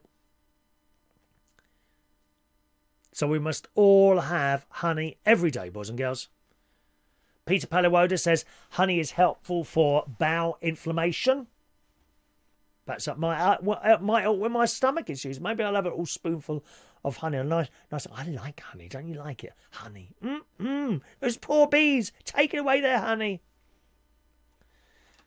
Morning to Fran Green. Good morning, Fran. Hello, darling. All right. Peter Palawoda. 27 years as a publican. This would be a great pub without the customers. It is adults too, Mark. It really is. Customers are so rude. They really are. We've done the self-driving story, haven't we? Okay, 2 more stories. And then we'll do today's raffle tickets. The Daily Mirror. My boyfriend's disgusting bedroom habit is a disaster waiting to happen. Now, Mark, have you got any disgusting bedroom habits? I do hope so. Daily Mirror. A girlfriend has said she's been left upset and grossed out over her partner's solution to avoid getting up to use the toilet in the middle of the night. She explains that she shares the home with her boyfriend and a third housemate, with the bedrooms upstairs and the only bathroom is on the ground floor. Her partner has sleep issues, which she says results in him finding it very difficult to fall back asleep if he has to go downstairs and then back up again during the night to use the toilet. To avoid the problem, he's taken to going to the wee in drinking glasses that he's used from the day before and then leaves them on his bedside table during the night. It's not on, is it? Oh, how awful. The first time it happened, I found one of our glasses full of wee on his nightstand. She said it happens ever so often now and again. He sometimes lets it sit there for a day or longer. Oh, no. How awful. Does any of you do this? Bit more difficult for the ladies, isn't it, really? He kind of acknowledges that it's gross and he wouldn't like it if someone else did it. But overall doesn't seem to think it's a huge deal. Well, I blooming well would. Go and use the toilet, you lazy bones. Go down those stairs. Or sleep on the settee, one or the other. I'm upset every time I see it, she says. We have cats that could knock it over and accidents can happen. Oh, you never get rid of the smell. We live in an old house with wooden floors with huge gaps in between them. So if it spills, it's sticking around. It's like a disaster waiting to happen. Oh, no. His girlfriend says she's tried to be understanding and suggested getting a specific jar with a lid on that could be flushed and washed each morning. However, he's continued to use the glasses that are left over from drinking water and acts like the victim when I get upset about it. Oh, dear me. In a glass? and leaving it on the bedside cabinet. Anyone else do something like that? Oh. Fran says her partner just snores loudly. I don't know how my mother ever used to be able to get to sleep. My dad had the loudest snore you could ever hear. I had 3 bedrooms. My mum and dad's bedroom was there, bathroom, and then across the stairs was my sister's room and my room. And the entire house could hear my dad snoring. How did mum ever sleep? I don't know. Mick says, what if he accidentally drinks it after a day? Well, some people do that. Some people drink their own wee. They say it's good for them. Didn't pedo Rolf Harris do that? Was he one of those? Or one of those pedo people did that, I think. Awful. Drinking your own wee. Or even worse, someone else's. There's clubs for that, you know. People... Oh, I don't even want to go there. Shocking. Shocking. And talking of toilet type things, one more story and then we'll do today's raffle tickets. And then a birthday. And then a bingo game. I won't be rushed. There's no point in you sit there shouting out raffle tickets or bingo. I'll go at my own pace. You know what to do if you don't like it? Click. In the Daily Mail today, a Japanese designer has unveiled transparent public toilets.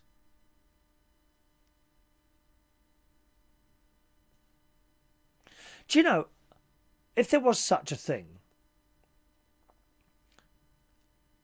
I don't think it would bother me if I was standing up going for a wee, but number 2, no. Got to have that door closed and no one's allowed to see me having number 2s. Well, a Japanese designer has unveiled transparent public toilets with glass walls that become opaque when they are occupied.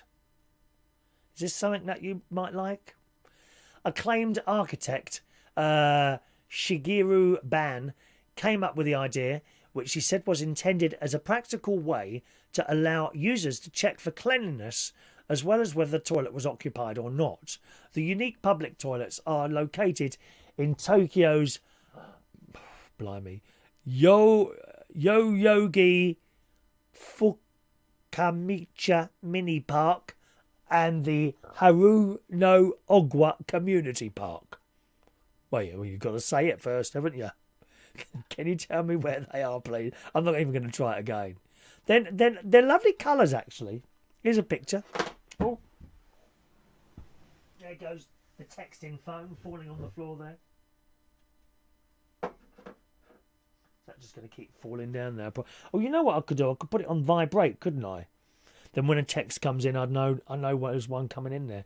They actually look really nice. They're coloured. Look, aren't they lovely? But still, you know, I don't know. There's a little boy in that one there. Can you see? He's about to come out.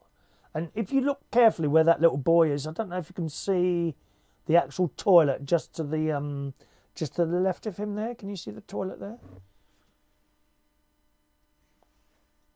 I don't know about that, really.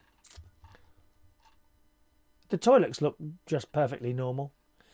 It says the facilities at the Haro no Ogwa Community Park were designed with tinted green and blue glass to blend in with the surrounding foliage. Meanwhile, the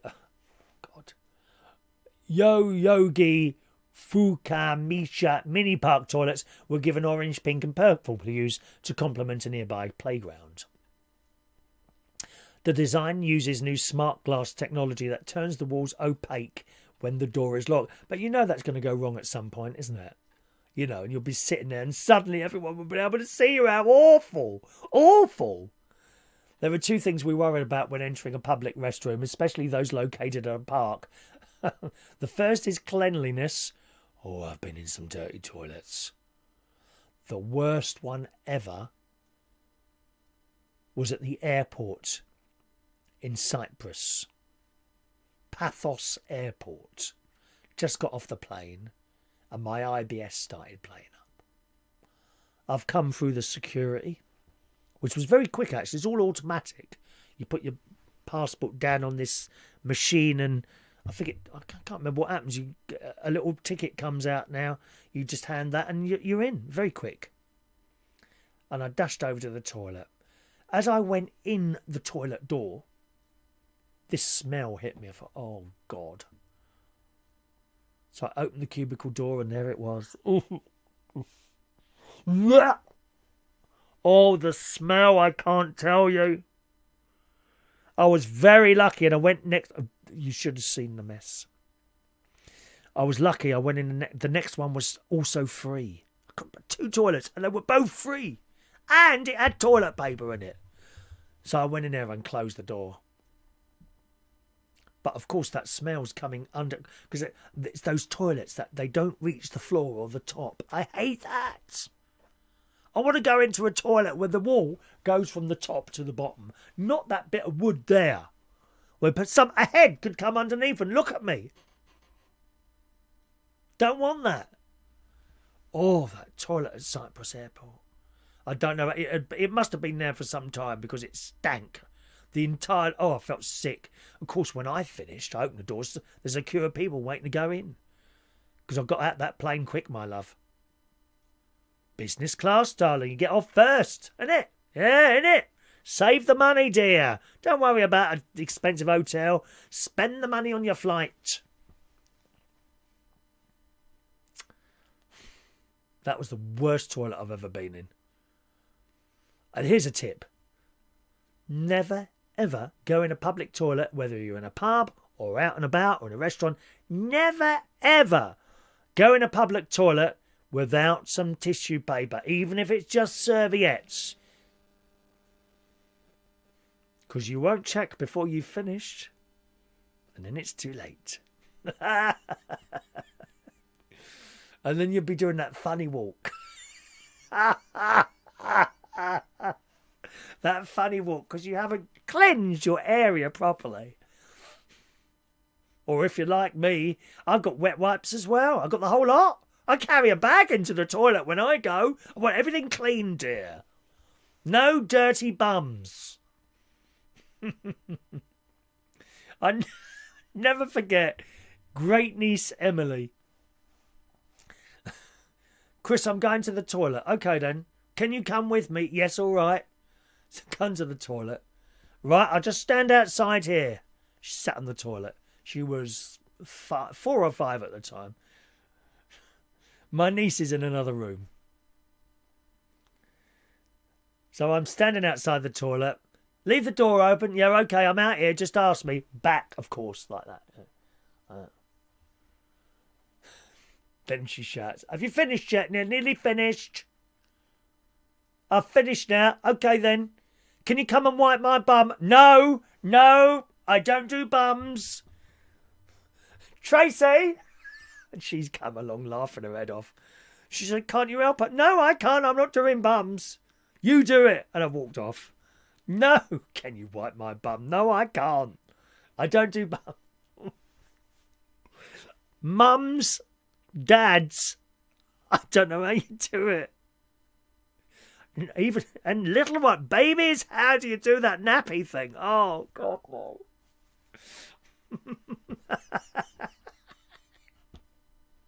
Oh, always making my hair stand up on end, that is.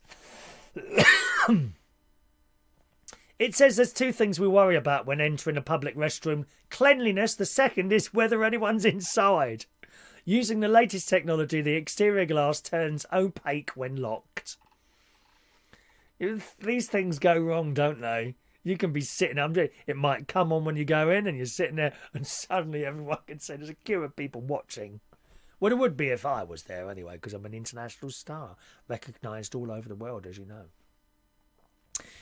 The new facilities have replaced 2 older public toilets, so there we are. I don't think I want to go in one of those, to be honest.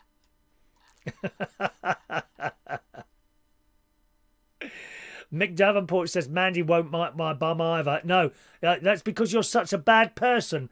I'm not worried about your bum, Mick Davenport. What I'm worried about is that you're not getting much pain and suffering this week. Mandy!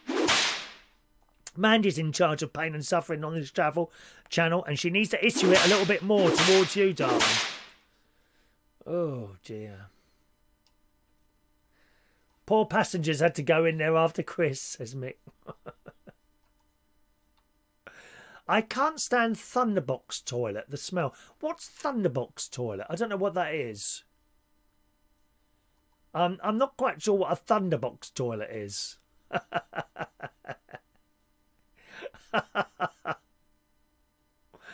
Mari says, might as well just have a lock on the door. That's the easiest way to check if it's occupied. Yes, it certainly is.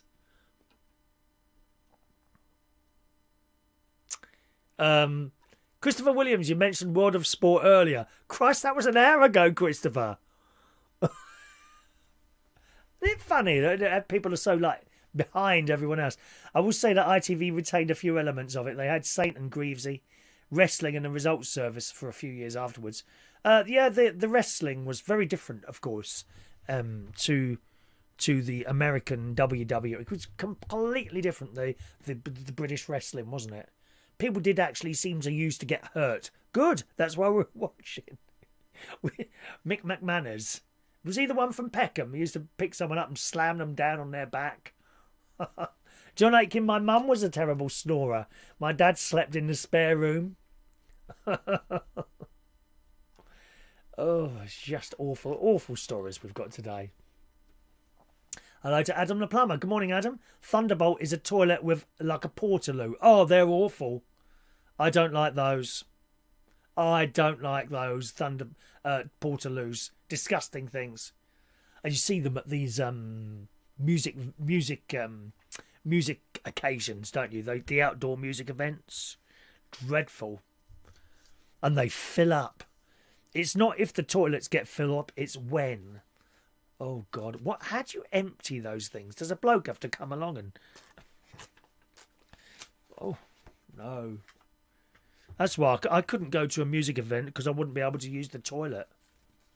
It's all very well, just go behind a bush. Yeah, same as everyone else. What are you walking in then? It was bad enough over Hampstead Heath. You never know what you're walking in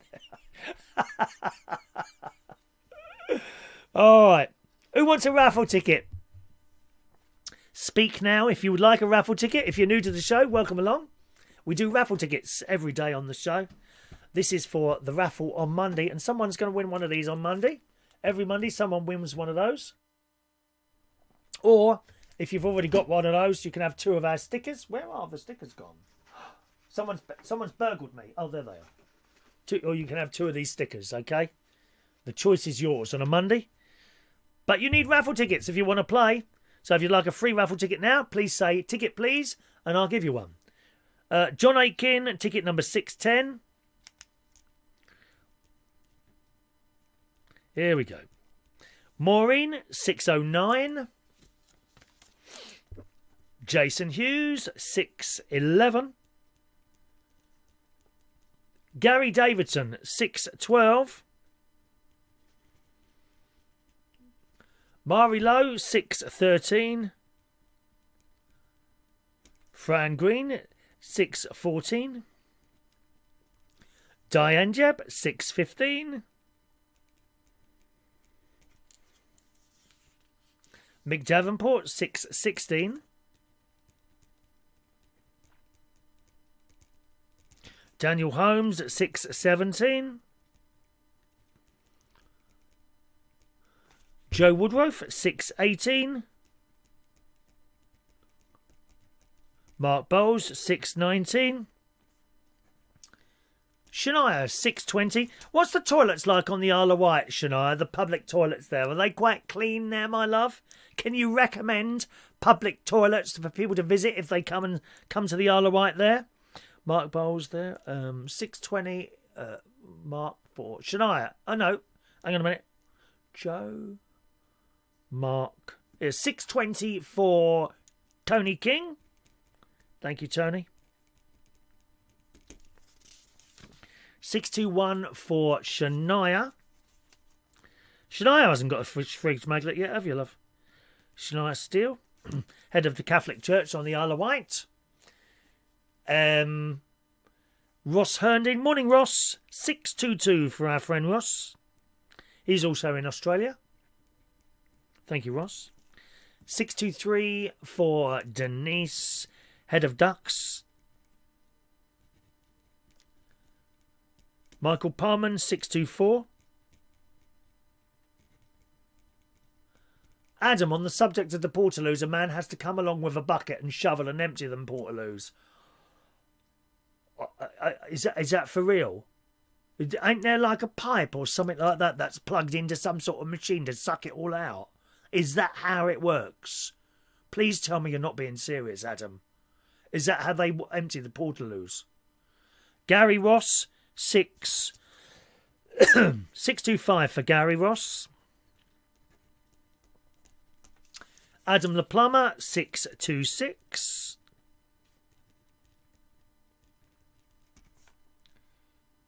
Is that everyone there? Don't know. She doesn't use public toilets. Very sensible, Shania. There's some very, very strange people hang around public toilets, as you well know, my love. What happens with the caravan toilets then? Well, it just gets flushed. Just flush it on one of those things. If you mean mobile caravans, as in tow around caravans, that's a portaloo, isn't it? Horrible things. Awful. Let's do today's birthdays, and we're getting ready for today's game of bingo. If I've missed you out for your raffle ticket, please speak now. Just a moment, please. Excuse me. If I've missed you out on the raffle ticket, please speak now, and I shall correct the error of my ways. Happy birthday on this Wednesday, the 19th of August 2020, to Mr. David Thompson. Morning, David. A young 42. You are young, darling. 40 is a great age. A young 42 today. Happy birthday to David Thompson. Adrian Richardson, who I work with in the Black Cap and Two Brewers. Good morning, Adrian. Happy birthday. Sean Lee Evans, who I went out with for a brief period of time, is 37 today. Happy birthday, Sean. I think our date was a trip round Tesco's, if I remember rightly, in Camberley. Happy birthday, Sean. Chrissy Laherne today is 33 years old. Dean Mills, good morning, Dean. Happy birthday, Dean. Peter Watts, one of my childhood best friend. One of my childhood best friends. We used to go out on our bikes to various places all around Roehampton. We went to Powell Park a lot, Richmond Park, Wimbledon Common. I think our longest journey, we cycled to... Actually, I don't know if I was with you for that one. We used to cycle down the A3, believe it or not, on the A3. 70-mile-an-hour road. But the drivers weren't like they are now. They really weren't. But we cycled along the A3 to this little hut once, next to some playing fields. And I just got a brand new bag for the back of my bike. I think it was 15 or 16. And it had a bottle of orange in it and some sandwiches and crisps, that sort of thing. We got down there, and this bottle had opened in my brand new bag. I was so disappointed. It was all sticky and horrible, and I'd lost all my orange drink. But we went there. I think the longest place we went was to Oxshott, which was a fair old distance, but I'm not sure if I was with you or not, or did that one on my own, Peter. But happy birthday to you, Peter. He's got his own family there now, and he drives motorbikes. And Sky Hutchinson, who I met when I was DJing in Heaven, today is 31 years old. So happy birthday to each and every one of you on this Wednesday morning.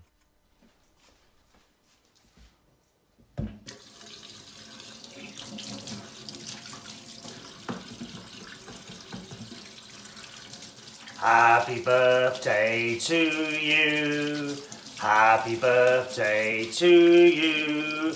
Happy birthday, happy birthday, happy birthday to you. Twice, coronavirus.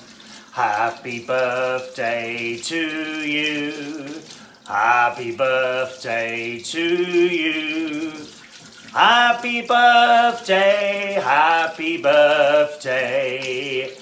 Happy birthday to you. Happy birthday. Enjoy, indeed, if you enjoy my noises, boys and girls, after the show's finished today, do pop across to the Butler's Empire channel, and you can find a whole selection of my noises on Sharon's birthday video, which is up over there now. It's the most recent show that he's put up there. All right, just a raffle ticket there for Paul and Lou, number 627 for Paul and Lou, 627. Okay. Adam says, he is joking, that it's done by a large tanker with a big vacuum cleaning pipe. Well, thank God for that, dear. How awful. How awful. Now, I didn't show you this little video I did yesterday, which I promised to show you. So here it is now, boys and girls. This is the walk I went on yesterday. And I was talking the other day, just before we start the bingo, okay? I was talking the other day about the windmills that you see everywhere. First of all, the big commercial ones that you see, wind farms, and also the big windmills that they now got in waters around the UK. They certainly got a load of windmills in Skegness, and it kind of makes you, it kind of makes me quite proud to think that someone in my country has achieved putting all those windmills, giving out free clean electricity, which is very nice. But there is a domestic one. You can get very small ones, like for boats, and there's something that's in between. And here's one of them here, which I saw on my walk yesterday. This is like a two-bladed one. And that one, I've never seen it still, actually. It's kind of on a little bit of grass, and that's where I was yesterday, you see. That's one of the paths I went down before it disappeared completely.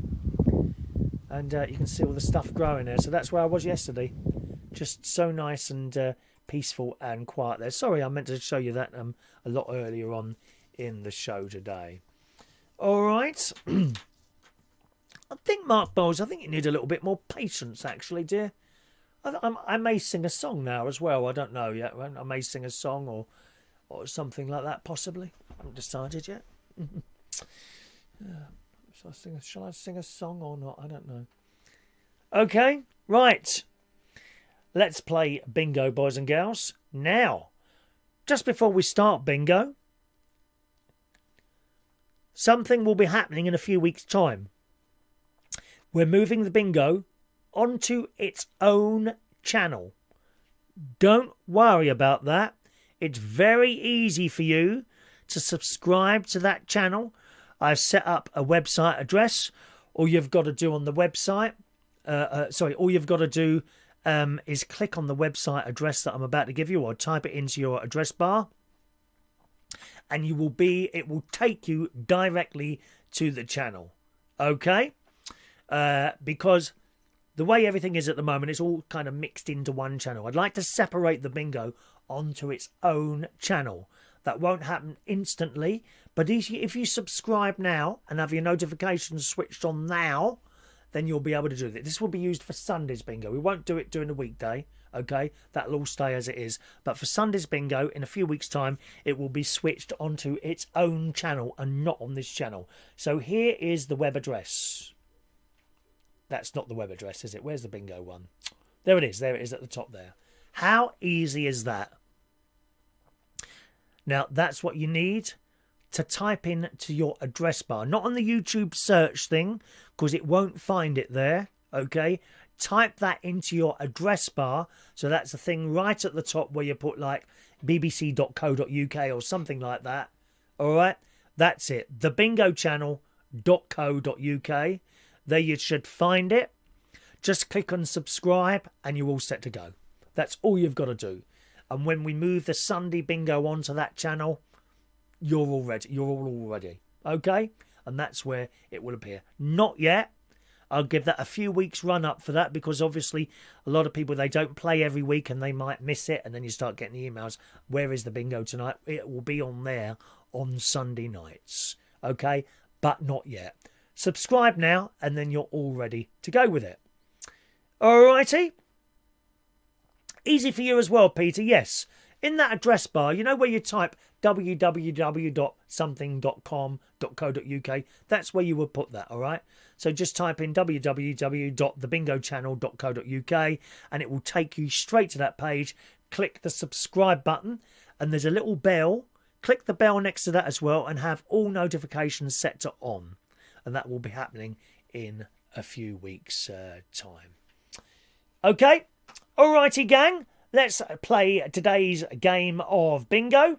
The prize, as always, gang, let's bring up the bingo board, there it is. The prize, as always, is another raffle ticket to give you another opportunity to win our little fridge magnet on Monday morning. Okay, so eyes down unless you're not playing, in which case I shall skip over if you do win. Mick and Mandy are not playing our weekly bingo, daily bingo. So here we go, eyes down, and your first number. Remember, gang, we only play for a full house, not a line, not four corners, marked bowls, a full house. As soon as you've completed the full house, shout bingo in the chat box. You only have 1.5 minutes to do that. Okay? Here we go, first number. 3 and 9, 39. Oh, in it late. Christ, look at the time. All on its own, number 5. 2 and 6, 26. 4-0, blind 40. 8 and 1, 81. 3 and 1, 31. All the 6s, 66. All the 3s, 33. 7 and 3, 73. 2 fat, morbidly obese Chrissys, 88. All on its own, number 7. 2 and 9, 29. 5 and 6, 56. 5-0, blind 50. All on its own, number 6. All on its own, number 9. 5 and 2, 52. 4 and 6, 46. 2 and 3, 23. 8 and 5, 85. 3 and 6, 36. 1 and 6, sweet 16. Tra-la-la-la-la-la-la-la, happy birthday, sweet 16. 4 and 5, 45. 3-0, blind 30. 2 and 1, 21. 5 and 1, 51. 2 and 4, 24. 5 and 3, 53. 3 and 8, 38. 1 and 8, 18. 4 and 1, 41.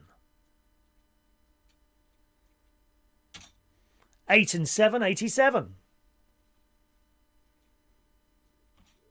6 and 3, 63. Oh, I can hear the wood pigeon. Listen. Oh, he's stopped now. Not loud in the morning ears. 4 and 7, 47.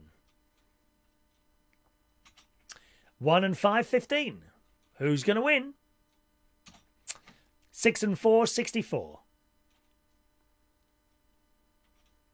1 and 9, 19. All the 7s, I beg your pardon, 7-0, blind 70. 7-0, blind 70. Once again, 7-0, blind 70. 6 and 2, 62. Listen.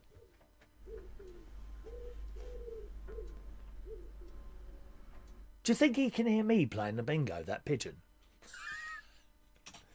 6 and 5, 65. All on its own, one little duck. Number 2, quack. 6-0, blind 60. 8 and 4, 84. 2-0, blind 20. 3 and 2, 32. 3 and 7, 37. 1 and 4, 14. 5 and 8, 58. 7 and 8, 78. 7 and 5, 75.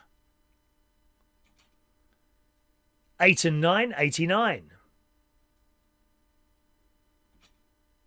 4 and 2, 42.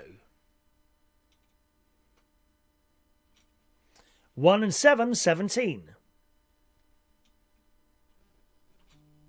2 and 8, 28. Boris's Den, number 10.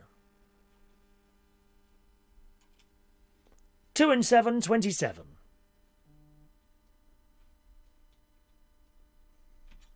6 and 7, 67. 8 and 6, 86. Quack, quack, Dennis. 1 and 2, 12.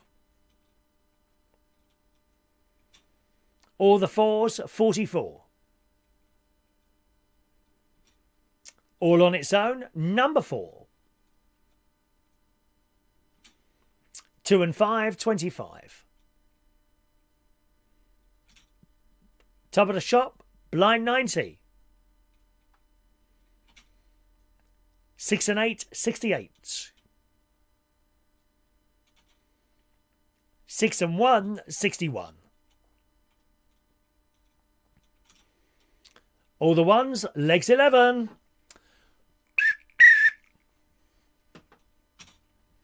7 and 2, 72. Unlucky for some, 1 and 3, 13. 4 and 8, 48. All the 5s, 55. 8-0, blind 80. Oh, wow. We have a winner on 80, boys and girls. And you have 1 minute and 30 seconds to claim your prize. So here comes the shimmy music. Time to claim your prize. Shout bingo in the chat box for your extra ticket. Mick says he's already subscribed. Yes, I changed one of my other channels. Wasn't really doing anything, so I've just used that rather than have to set up a new one, okay? So you may find you're already subscribed to that channel if you were subscribed to one of the other ones there. All right. Oh, I've just lost my box there. There it is. Okay, Joe Woodruff again wins the bingo again. Well done, Joe. Oh, she's happy. This will all come to an abrupt end, this luck, you know. It will. That's what happens. All right, Joe, let's check your numbers. 5, 6, 16, 18, 21, 33, 38, 48, 55, 58, 64, 66, 75, last number 80 and 88. Congratulations to Joe Woodruff this morning, boys and girls. Well done, Joe. Well done, Joe. Let's just close that down there. And you get another raffle ticket, Joe. How lucky are you, my love? Hang on a minute. Have we got one out there? Yep. Let's give you 628. 628. Joe Woodruff. 628. Joe's actually only won the bingo twice, believe it or not. She's won other stuff, though. She's just lucky at the moment. 628 is your number. Always make sure you write down those numbers there. Okay, she's apologising there.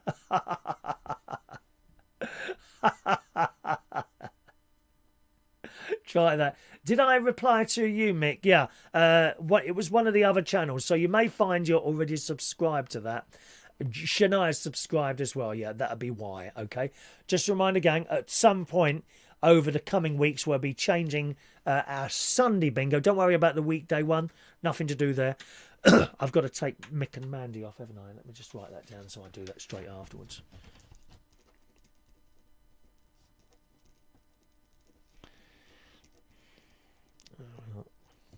I'll do that straight. I'll remove Mandy and Mick. Can't play the bingo during the week times. But it's just for the Sunday one, okay? The Sunday bingo in a few weeks' time will be moving on to its very own channel, thebingochannel.co.uk. Type that into the address bar. Don't type it into the YouTube search because I don't think you'll find it. Type it into the address bar, and you'll be able to take you straight there to the channel. You'll see like bingo, and you'll know it's me anyway on there. And just subscribe to that, and that'll be all nice and sorted. Okay. Joe's got a pen and fridge magnet. She's waiting for a big win. She hasn't had a big win yet, have you, Joe? You haven't had a big win yet. Maybe that's on its way. Unless, of course, you run out of luck before that, which could happen, my love. You might end up with all just the little prizes. Just all the little prizes. Oh, well, never mind. Well, that's it for the show today. A little bit longer than I expected. Good God. I don't know how we managed to go for so long today, but that was it. It's never. The intention is to do a show of about an hour long. I kid you not. That is always the intention, to do a show that's an hour long. Today we've more than doubled that, so I'll try and pull that back again tomorrow because you'll get bored in the end, dear. You'll get bored. Thanks for joining us. Have a lovely Wednesday. I shall be going out on a walk now because my leg's hurting, which means I haven't exercised it so much. I'm sure of that. And I'll see you again tomorrow morning, around about 8:45. Enjoy your Wednesday. Bye-bye now.